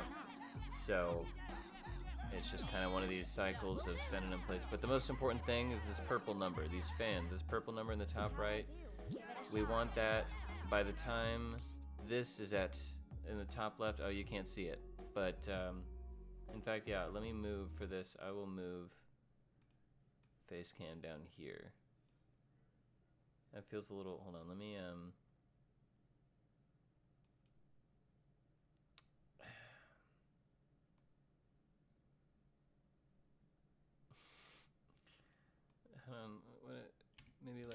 How much? Yeah, that seems good.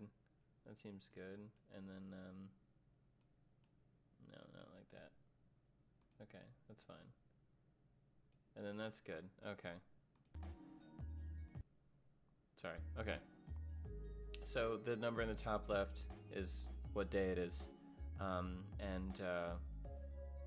By the time that hits 21, we want this purple number in the top right to be preferably above like 880,000.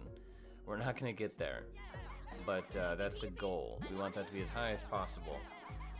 My current record is like 412K, I believe. So yeah, my current thesis is that whatever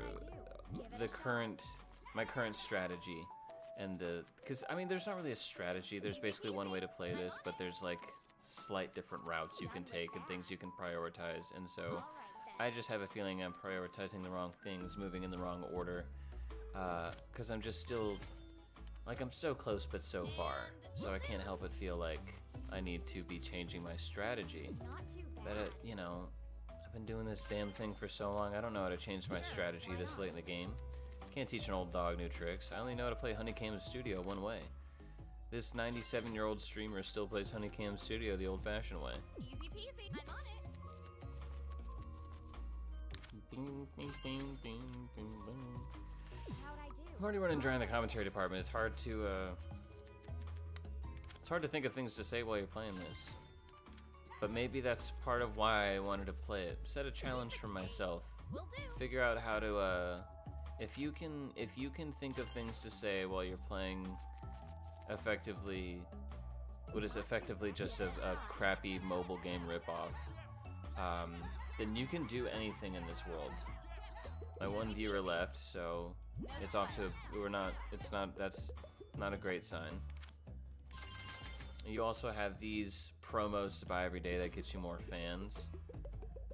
And then you have certain upgrades you can get that get you more promos. This is the upgrade thing. You can have more slots to have, not more sluts, more slots to have more girls working for you. You can auto collect resources.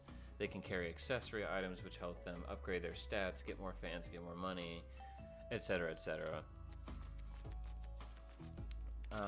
And you might be saying to yourself, Sam, you made a number of videos. In fact, it seems that pretty much every single one of your videos between like 2020 and 2023 was about the soulless nature of capitalism and how it was like antithetical to the human condition. And yet, like, your number one game is just a basic capitalism simulator. And it's specifically over the exploitation of women through the sex work industry. Like, you're literally role-playing as a pimp. Like, one of the worst kinds of capitalists. Done with yeah. All right then. Piece of cake. No That is sweat. true. That is what's happening.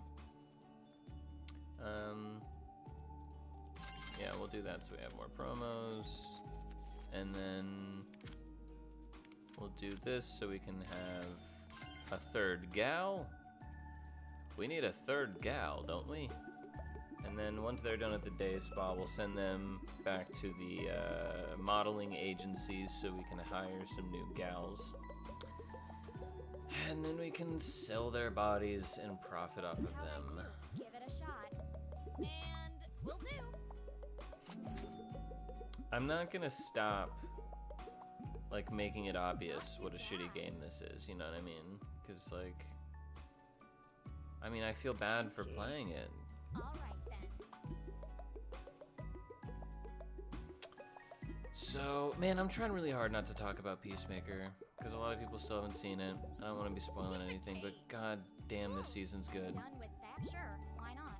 And I will actually agree with Nando that like first 2 episodes I was like, I'm a little scared they didn't have an idea for a second season and just wanted to keep going because it was kind of popular. It wasn't super popular, but I only actually just got around to watching the first season probably like 3 or 4 months ago. I don't know why.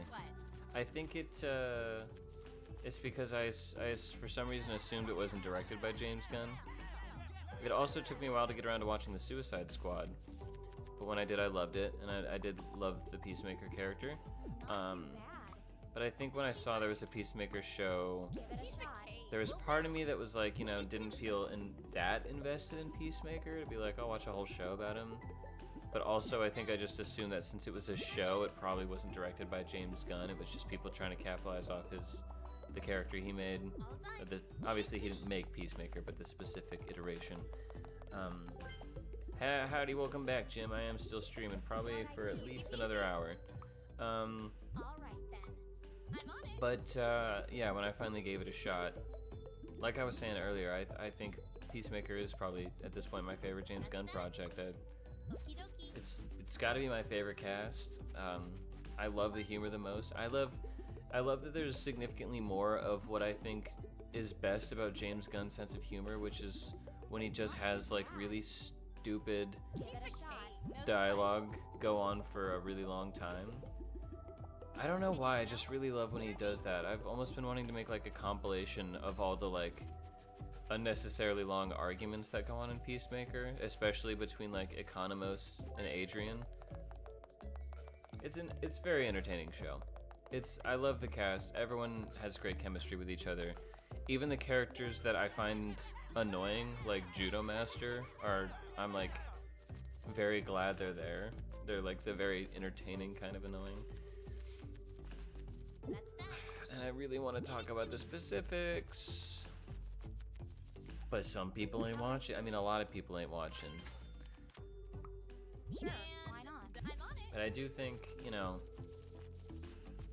James Gunn did confirm that Man of Tomorrow is happening, and that it's not specifically a Superman movie, it's like a spin-off that's about Superman and Lex teaming up. And based on where the season of Peacemaker is going, I have some theories about how that's going to set up Man of Tomorrow. But I don't want to talk about them, because I don't want to spoil anything. Because this season's been especially interesting because people who knew a lot about the comics saw where this was going, where the season was going, like from the beginning. And so I remember like by episode 2 or 3 hearing the theories and being like, wait, that makes a lot of sense. I already see that. But it was really interesting because it's like there were so many of us that basically knew what the twist of the season was going to be, but it was still fun to watch the show get closer and closer to it. And this last week when it finally all came tumbling down, it was so well done. And I almost think it was written as if, I think James Gunn was anticipating that people would be catching on. It doesn't seem like the reveal in this last week's episode was like, bet you didn't see that coming. It felt like it was like the opposite. It felt like it was like, yep, and here's the thing you've been waiting for. We're just confirming it for you. It's happening. But I still think it would be more fun to watch it having no idea where it's going than to have it completely spoiled, which should go without saying, obviously. But I'm just saying that even though I technically had it spoiled for me, I think the way it being like a not confirmed spoiler, just like a 99% confirmed spoiler, almost made it more fun. Anyway. Okay, let's get a 4th gallon here, why don't we? Do we even have... some money. We do not. Okay. Well, let's just upgrade her for now and then. Let's get them some more fans. Did I even get the fucking promo for yesterday? Dude, y'all, I think I'm slacking already, man. I think I'm slacking already.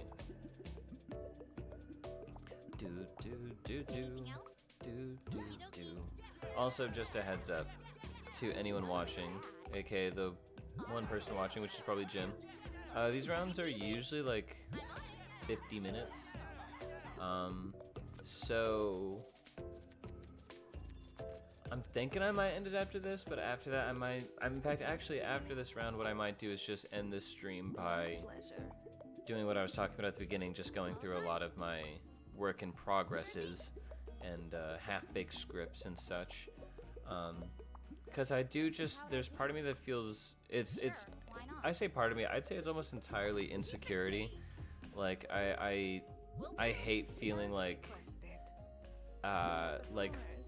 from an outsider perspective, it just looks like I gave up on stuff or whatever. I just like got really lazy or something. Even though I know that for the most part people don't assume that. Like, I think usually when people see that somebody who usually makes stuff online has been gone a while, if anything, I think it's usually more concern than like a negative judgment. But like, I don't know. There's just, I guess I'm just too in my head about it. But there's also part of me that's like, you know, even though it might come across as egotistical, I'd like to be the kind of artist that I would like to follow. And if I was really into some kind of artist, I think that's something that I would really like to watch. Just like some sort of live stream of them going through a lot of their projects and kind of talking about the writing process a little bit.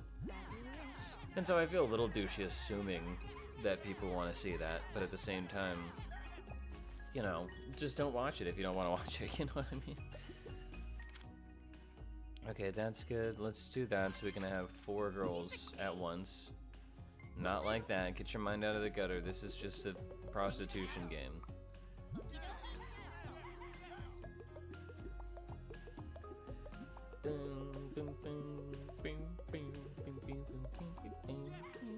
I really kind of wanted to play Honey Pop on stream because I feel like it's a bit, it's a lot, I'd say a lot, yeah, it's a bit more exciting. I don't know, it's just like, it's short, it's punchier, it's a little, it's a bit more exciting, but also there's a lot more like almost nudity in that game, and I really don't want to have to worry about constantly flicking back and forth to OBS to like throw up the full screen face cam to like censor it and worry about getting demonetized or something. Not that I'm monetized anyway, but that sounds super fun, going through your works in progress, I mean. Well, we already got one person on board, and that makes up 100% of the people watching, so let's get all of those. And then still have enough cash to make it to 1,000. Yeah, now we can really rush these motherfuckers. Sure, why not? You lazy shits. Move faster. Easy peasy. As requested. Will do. Okay. Leave it to me. Okay. But of course. But of course. Yeah, we have prostitutes of every ethnicity, by the way. Not too bad. So we do not discriminate which ethnicities of women we exploit sexually. Next, please. As you wish.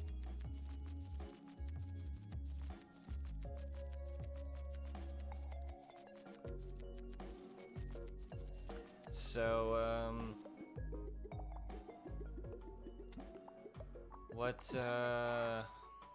Sure, why not? what else? Maybe I could just start ranting about political stuff? Maybe I could just get political? As requested. Y'all wanna hear my thoughts on the Charlie Kirk situation? Boo, boo, doo, boo, boo, boo, boo, doo.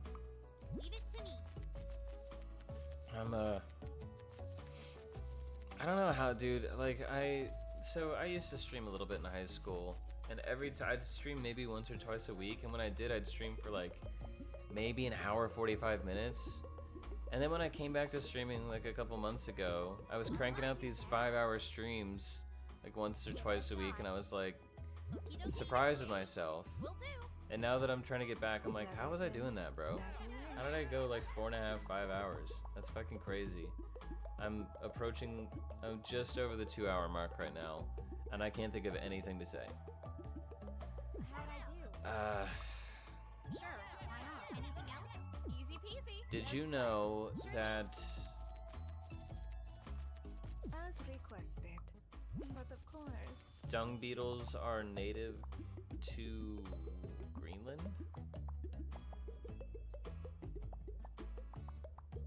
Done with I don't know, I thought that would lead into like a riff or something. And done. I'm on it. That's that. Leave it to me.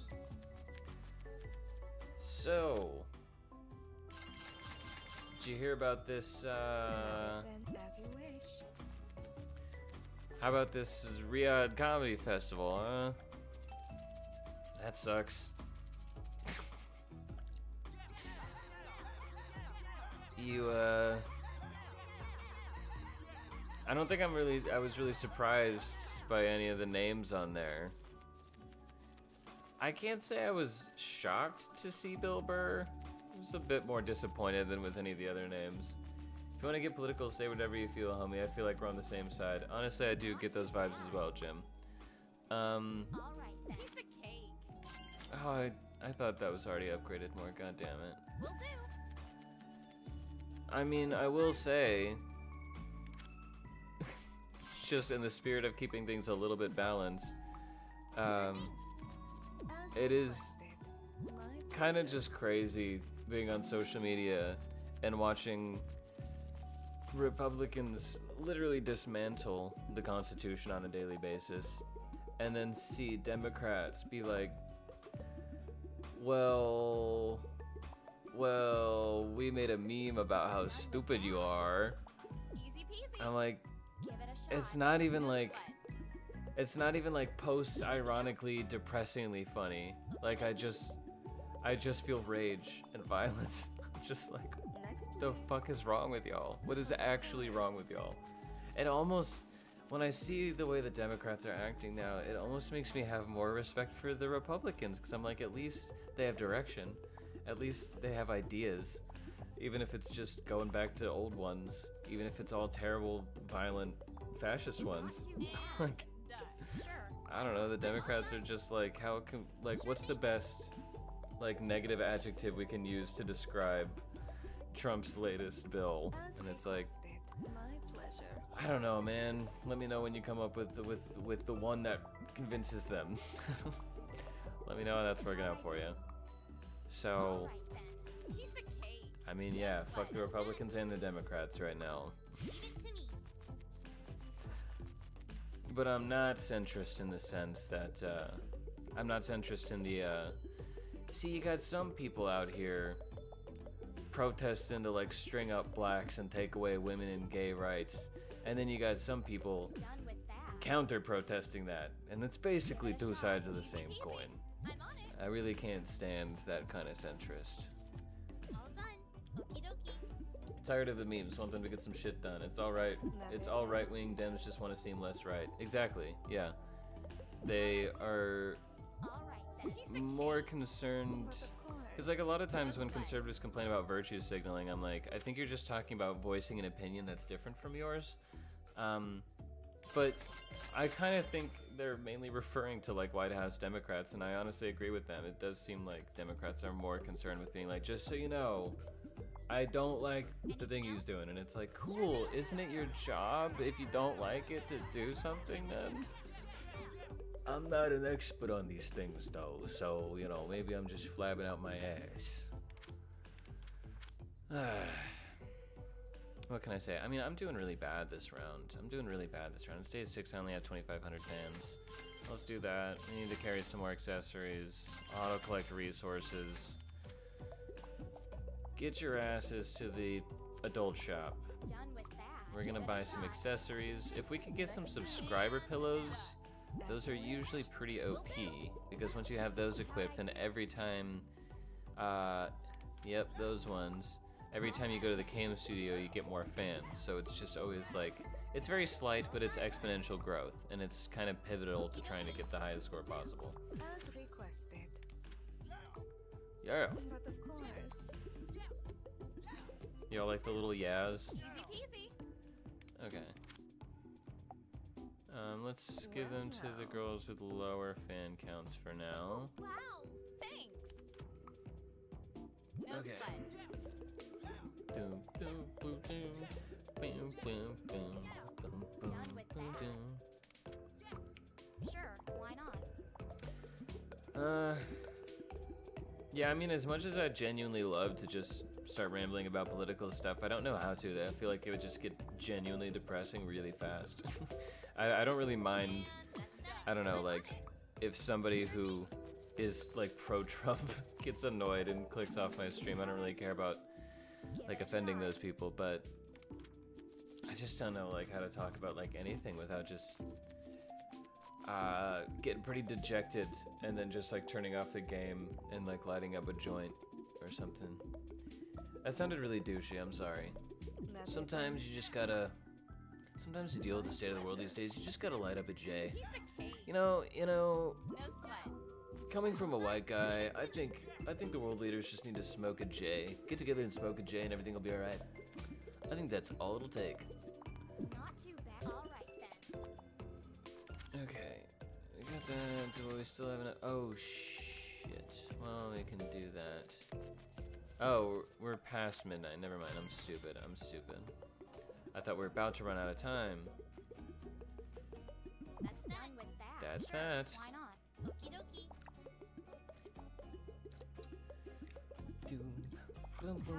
I don't even know if I'll finish this, I'm not gonna lie, because it's like...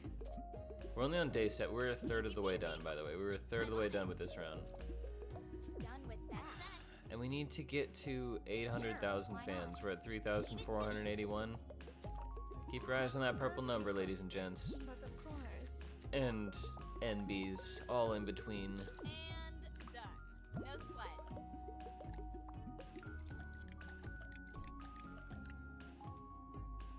I might, if I really start to get bored, then we'll give Layers of Fear a try. Because I picked this because I tried to play Ultimate Custom Night and immediately got scared. Because it's scary. Freddy Fazbear was in the room with me. Like, I'm gonna fucking play that. But now I'm almost like a little too bored. I just wanted this to kind of, you know, soften the mind. But now I'm too soft up here. And I want to get hard again. You know what I mean? So I kind of want something that's gonna perk me back up. Will do. Subject change for sanity's sake. You ever watch Adventure Bros? I just binged the whole series. I actually have not, but there's a lot of Adult Swim shows I need to check out because the older I've gotten, the more I've formed a deep, intimate love for Adult Swim and Cartoon Network as well. Just genuinely great companies all around. Whenever a company exists, I think it's hard for it to be good. Just in general, just by the nature of capitalism, I'm always gonna say that, you know.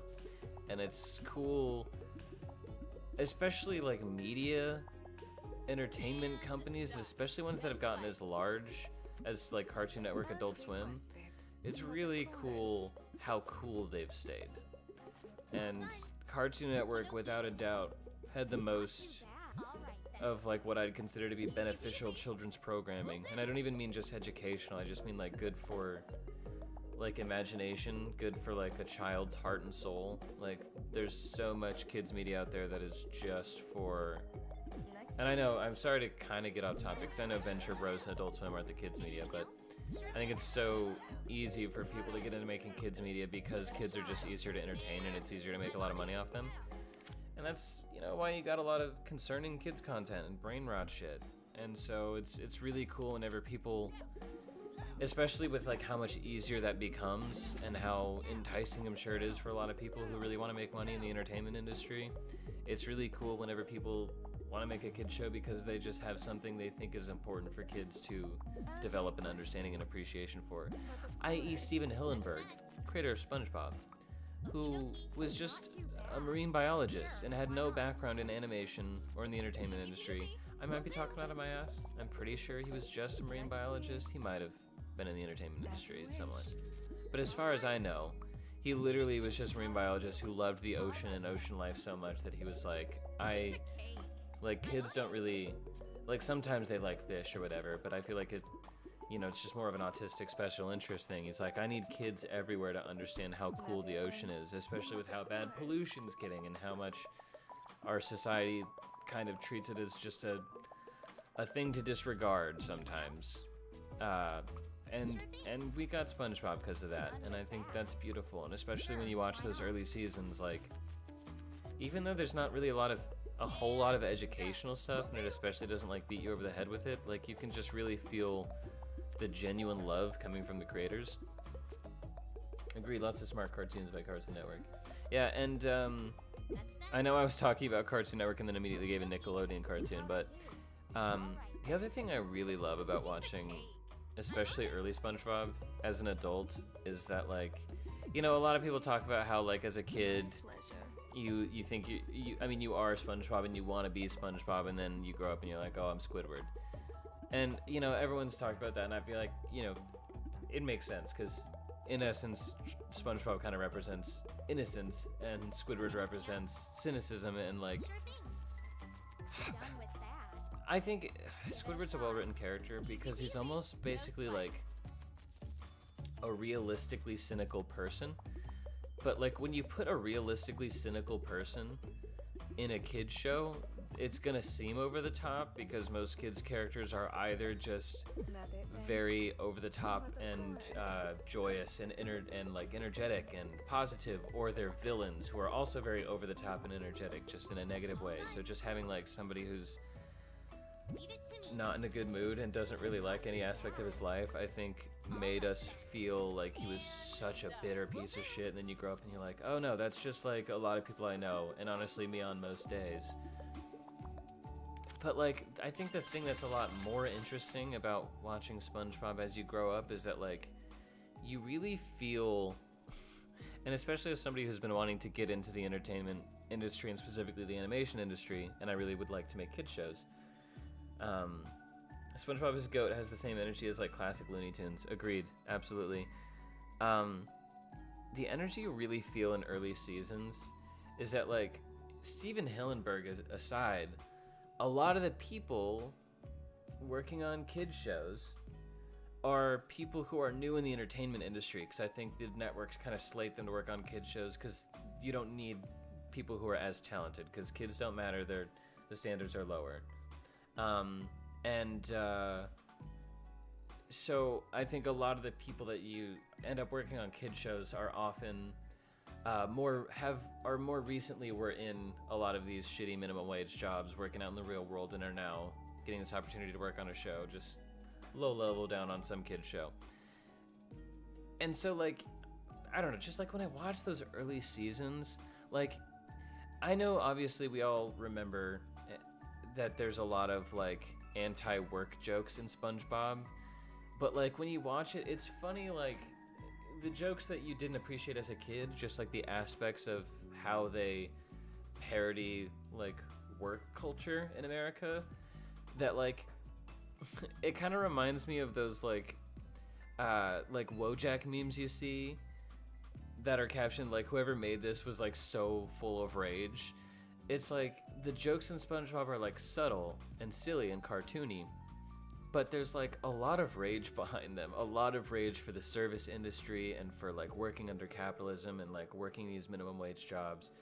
And it's just like, I mean, obviously you don't pick up on that as a kid, but after you've even just worked a few and you've had to like crowdsource from your friends to pay rent a few times, like you really start to watch those shows. I mean, I guess just specifically SpongeBob and a regular show also to an extent, with like a totally newfound appreciation.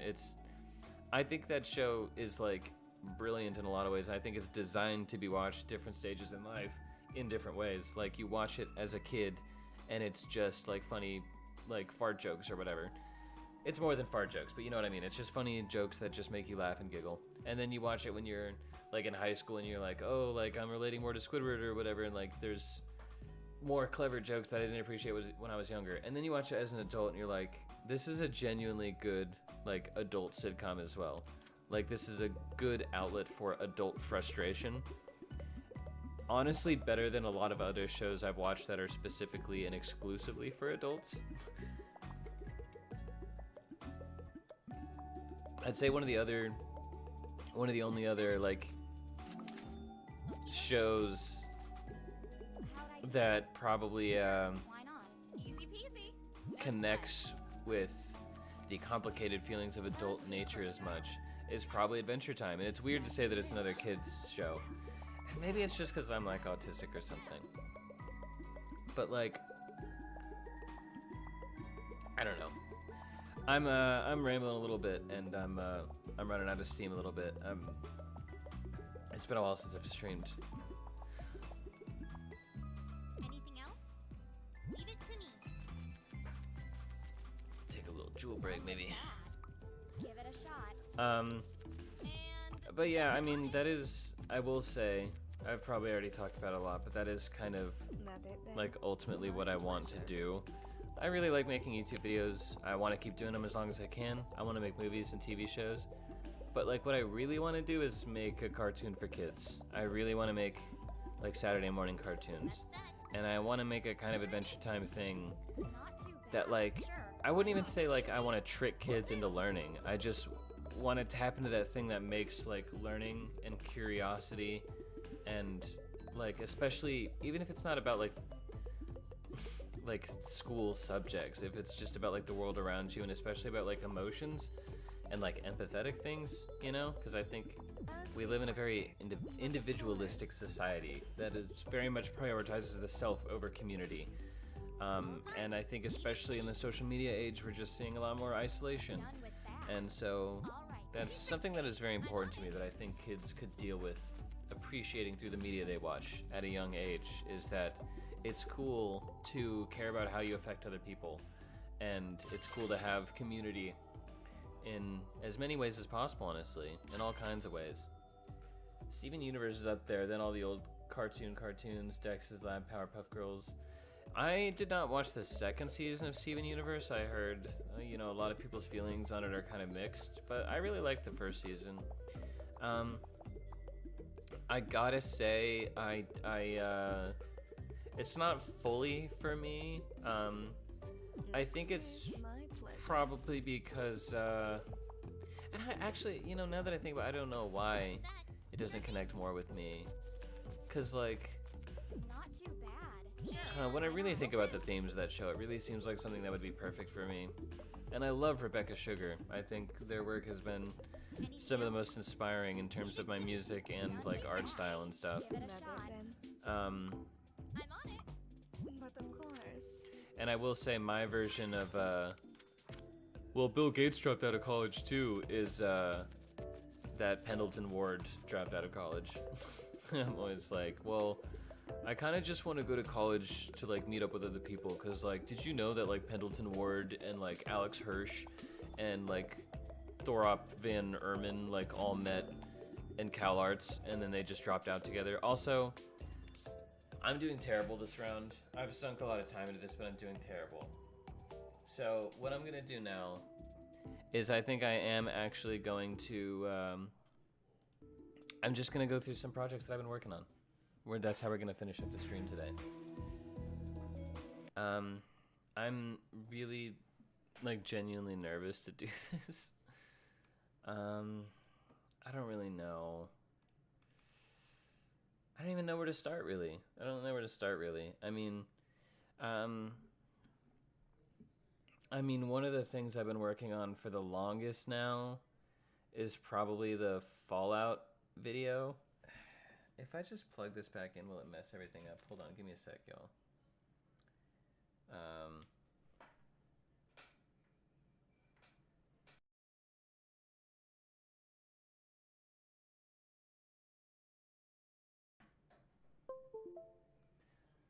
Okay, hopefully not. Oh, and I need to change the stream title. My bad, y'all, my bad.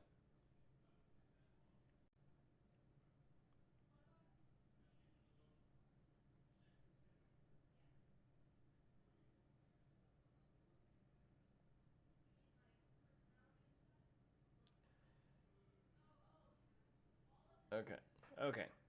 Stream title's changed. The other USB is connected. So, okay, yeah, now I've got it pulled up. Okay. Good enough for me. Okay, what'd you say? I think Steven Universe is good at teaching kids about boundaries and that there's other people outside yourself. I like where it went.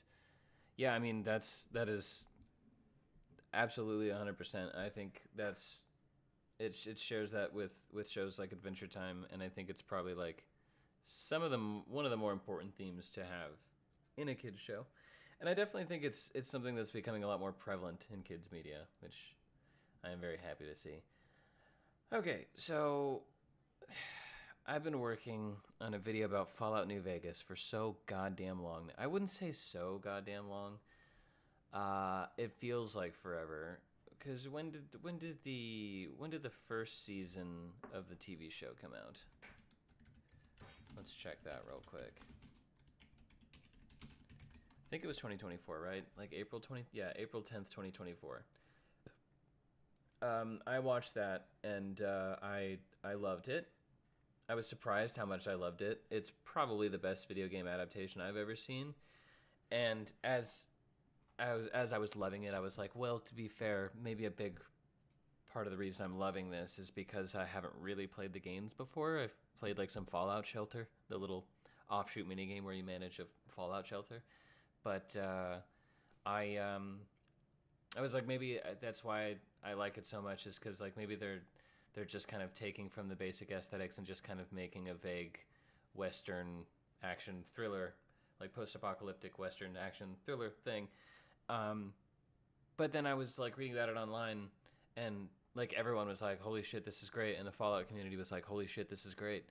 And obviously not every single person loved it, but it was pretty well received. And I was excited to know that it was a good adaptation. And I was like, well, if this is a good adaptation, then this seems like a, you know, I've always been vaguely, you know, I've always been aware of Fallout, and I was, you know, vaguely interested in it. It didn't seem like a stupid game franchise.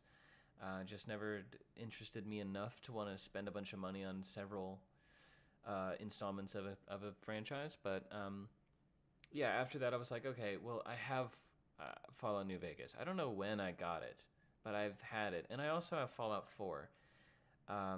So one of the few things I recognized during the show was at the end when Hank goes to New Vegas. I was like, I recognize that the little casino tower. I was like, that's New Vegas, right?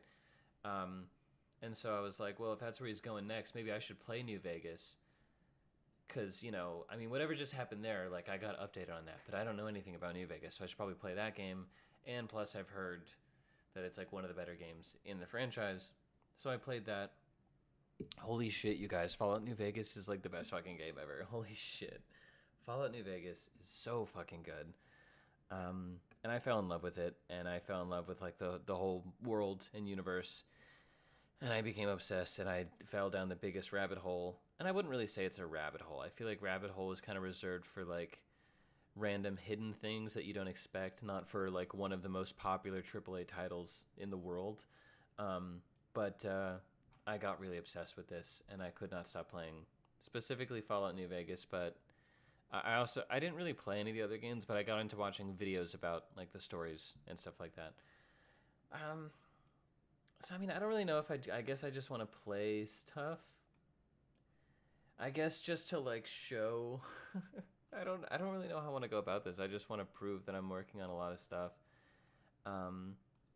Well, I mean, can I just full screen this? Okay, let's do that. Okay. So this is everything that is, like, edited commentary. Like, I've recorded gameplay, written stuff about it, and, like, edited it down. And I've just, like, chunked them off into, like, sections of the game. But, like, just to give you an idea, that is 24.8 gigs worth of stuff, and that's, like, edited commentary. What's a good example? I don't know. We'll do the Mojave Outpost 1. I don't know. We'll just watch a little bit of this. Oh, it's muted.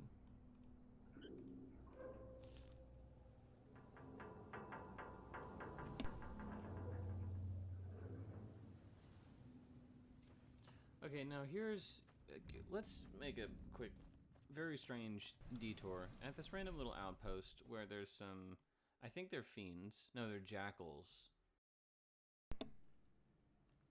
To give you an idea how long I've been working on this, I'm kind of excited to finish this because my hair is going to change drastically, like, throughout the course of it.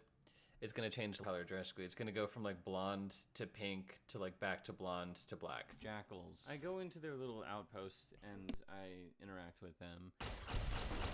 And then I'm like exploring. I'm just, like, finding stim packs and random scrap metal and stuff. And I keep hearing, like, bug sounds, you know. And I've been hearing the bug sounds. And every time I do, there's a rad roach or one of the bugs, you know, a Fallout bug. And so I'm, like, looking around, like, where is it scuttling from? Where are you at? Let me shoot you. And I can't find anything. And so then I head back into this back room, and I find a cage, and there's a dead guy in the cage, and a bunch of mantises. Don't know what they were doing with the mantises. I still don't. But I opened the cage because I think, you know, why not just let him out? I still don't understand why this happened. I think it was just a glitch. That's one thing I've started to understand about Fallout, is that it's glitches a lot. I'm recording this after I'm like now a good halfway through my playthrough, and I've encountered many enemies, and I've been playing with God mode on for the most part, almost entirely, and I've never had enemies come up to me and just die as soon as they attack me. Even the mantises.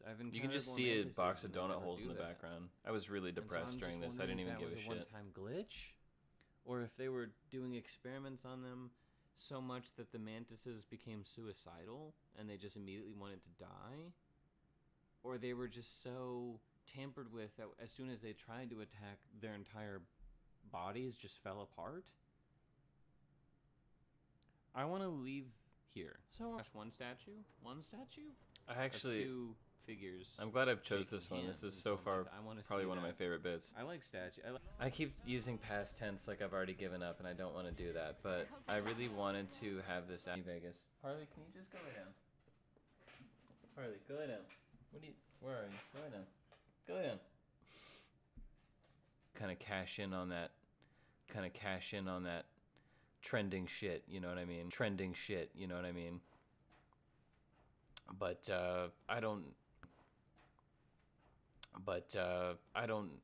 know if I'll have it done by. We're gonna not do that. Keep that down a little bit, maybe. It's that song by Patience and Prim.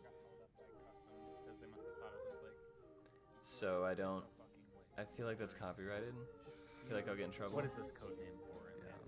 I'm trying to like keep talking. I think this is like, yeah, it's throughout the whole thing. Okay, I'm gonna pick a different clip. Let's do this one, because this is a similar thing. Spotted something. It takes on an interesting gait as it approaches. Almost as if it's injured, or perhaps has to poop very badly.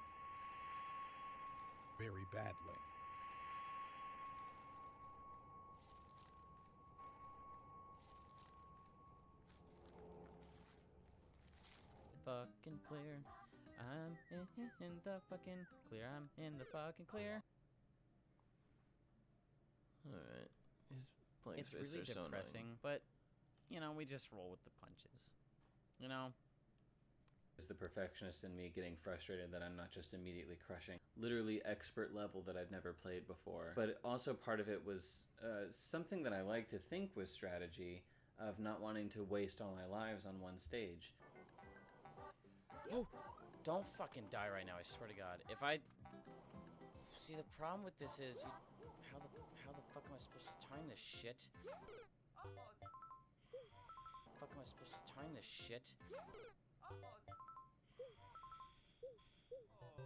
I have to do so fucking much. There's no goddamn checkpoint. I'm not doing that. Okay. Die another 6 or 7 times, skip a stage. Because I'd never learned are gonna be hard, so I should probably try to start seeing these levels and keep skipping, I'd realize, oh, I'm still on level 1. I haven't beaten a stage yet, and I'm like 20 lives down. We're on level 3 with half our lives gone. What the fuck? I'll give him props to this. It's just gonna be like, because I think this was maybe like one of the first major ideas I had after like not making anything for like 6 or 7 months or something, and I was like starting to feel kind of stagnant, and I was like second guessing myself so much and trying to feeling like off, and I was just like kind of comparing to what I want to get. Honestly, at the end of the day, I think ironically enough, I just like was second guessing myself too much, getting too in my head while making this video. And I mean that's where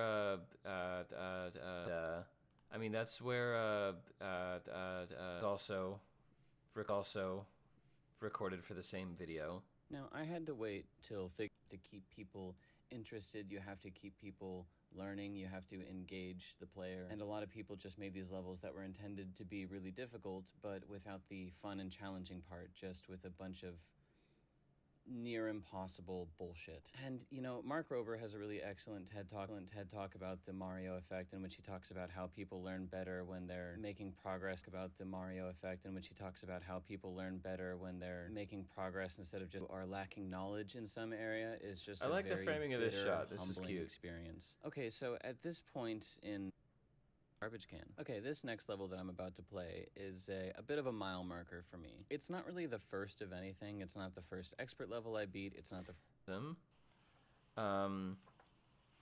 yeah, you know what? Let's watch this one, because I mean, I keep a bit of a sneak peek. You got an idea. There's a lot of stuff I've been working. A bit of a sneak peek. You got an idea. There's a lot of stuff I've been working on. Believe me now.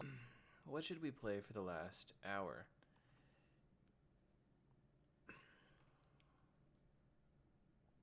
Me kinda thinks we should try like Game of Sisyphus or Getting Over It. Something kind of crazy like that. Or maybe we could just play some golf. Or maybe we could just keep it cool with like some Papa's Freezeria.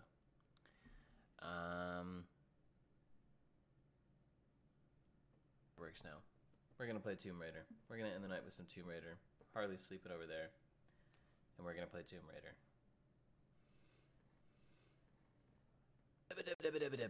It's the 2013 remake. It's not Rise or Shadow of.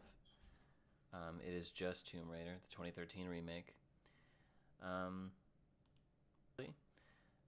don't think I'm saying anything controversial there, but I think it's pretty, like, you know, well received. I thought I already had a save going, because I kind of like to... I've played through the intro a lot. I'd kind of liked it, but also the intro's fun, you know, whatever. A famous explorer once said that Change the stream title. is in what we do, not who we are.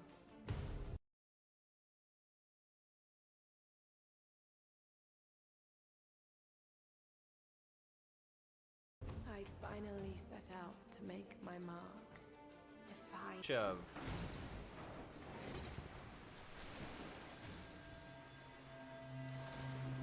There we go. There we go. There we go. Easy. Not too bad. There we go. Easy. Not too bad. Well, at least I've. I mean, I have played through this a few times, but like, I mean, I have played through this a few times, but like, it is nice to know I've got like 20 minutes. Okay. Adapt and survive. Adapt and survive. Just like Darwin from X-Men. Going. We're gonna have a big jump coming up, big jump coming up, big jump coming up, big jump coming up. Another big jump coming up, another big jump coming up. Another big jump coming up. Ugh. They do a good job making you feel cool. Uh-oh. I thought was I supposed to press space? Because I pressed E. I definitely pressed E on time. I'll say that for myself. I definitely pressed E on time. Okay. So...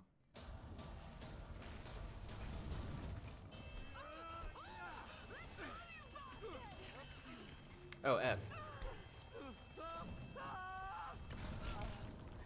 Yikes. Yikes. Whoa. Nice.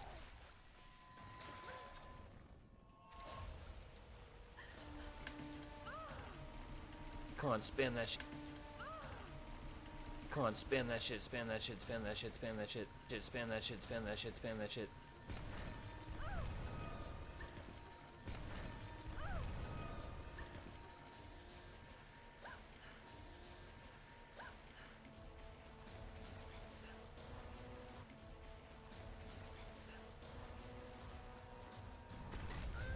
Nice. Okay. Sorry. Kind of locked in right now. Kind of locked in right now. That's it. That's that shit. That's that shit. There we go, baby. There we go.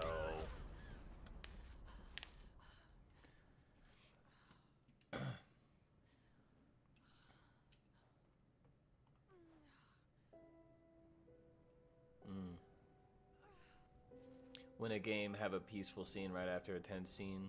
Gotta be one of my favorite genders.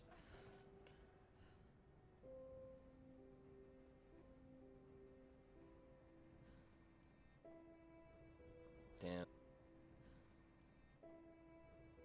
Damn.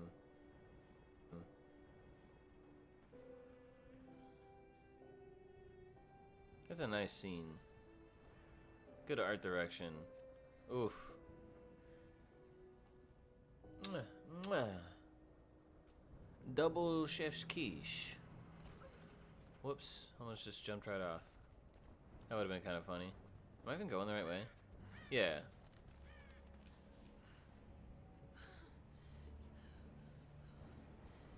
The lifeboat.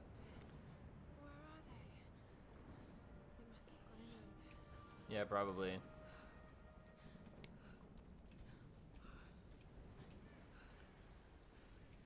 I've always wanted to do this in real life. Do y'all think you could do this? Okay, take it slow. Okay, do I need... I think I need...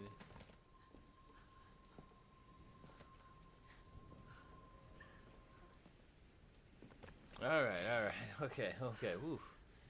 Can breathe again. I don't know if I could do that in real life. If it seems sturdy enough, I'd probably just try to crawl across. Hurry up, hurry up, hurry up, hurry-oo!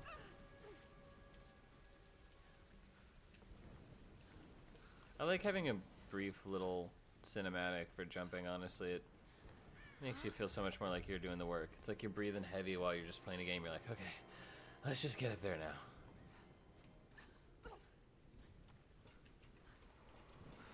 I can do this. Yeah, easy. What? F.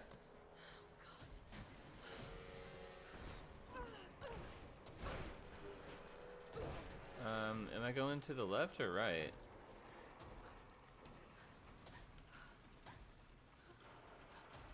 I can't go, wait, yeah, I can. Come on. Move right and press space to jump across. Okay. E to grab, E to grab. Okay. Whoa. Yeah, okay. There we go, there we go. Whew.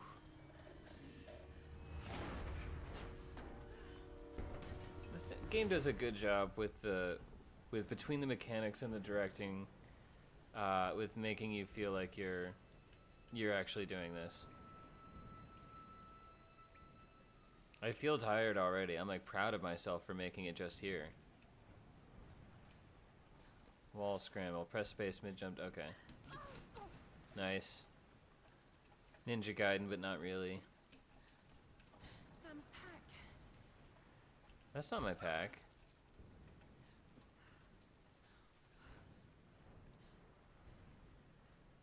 Sam! Yeah, it's me. I'm right here. They must have come this way. I never get tired of doing that, by the way. I'll always do that for the rest of my life till I die.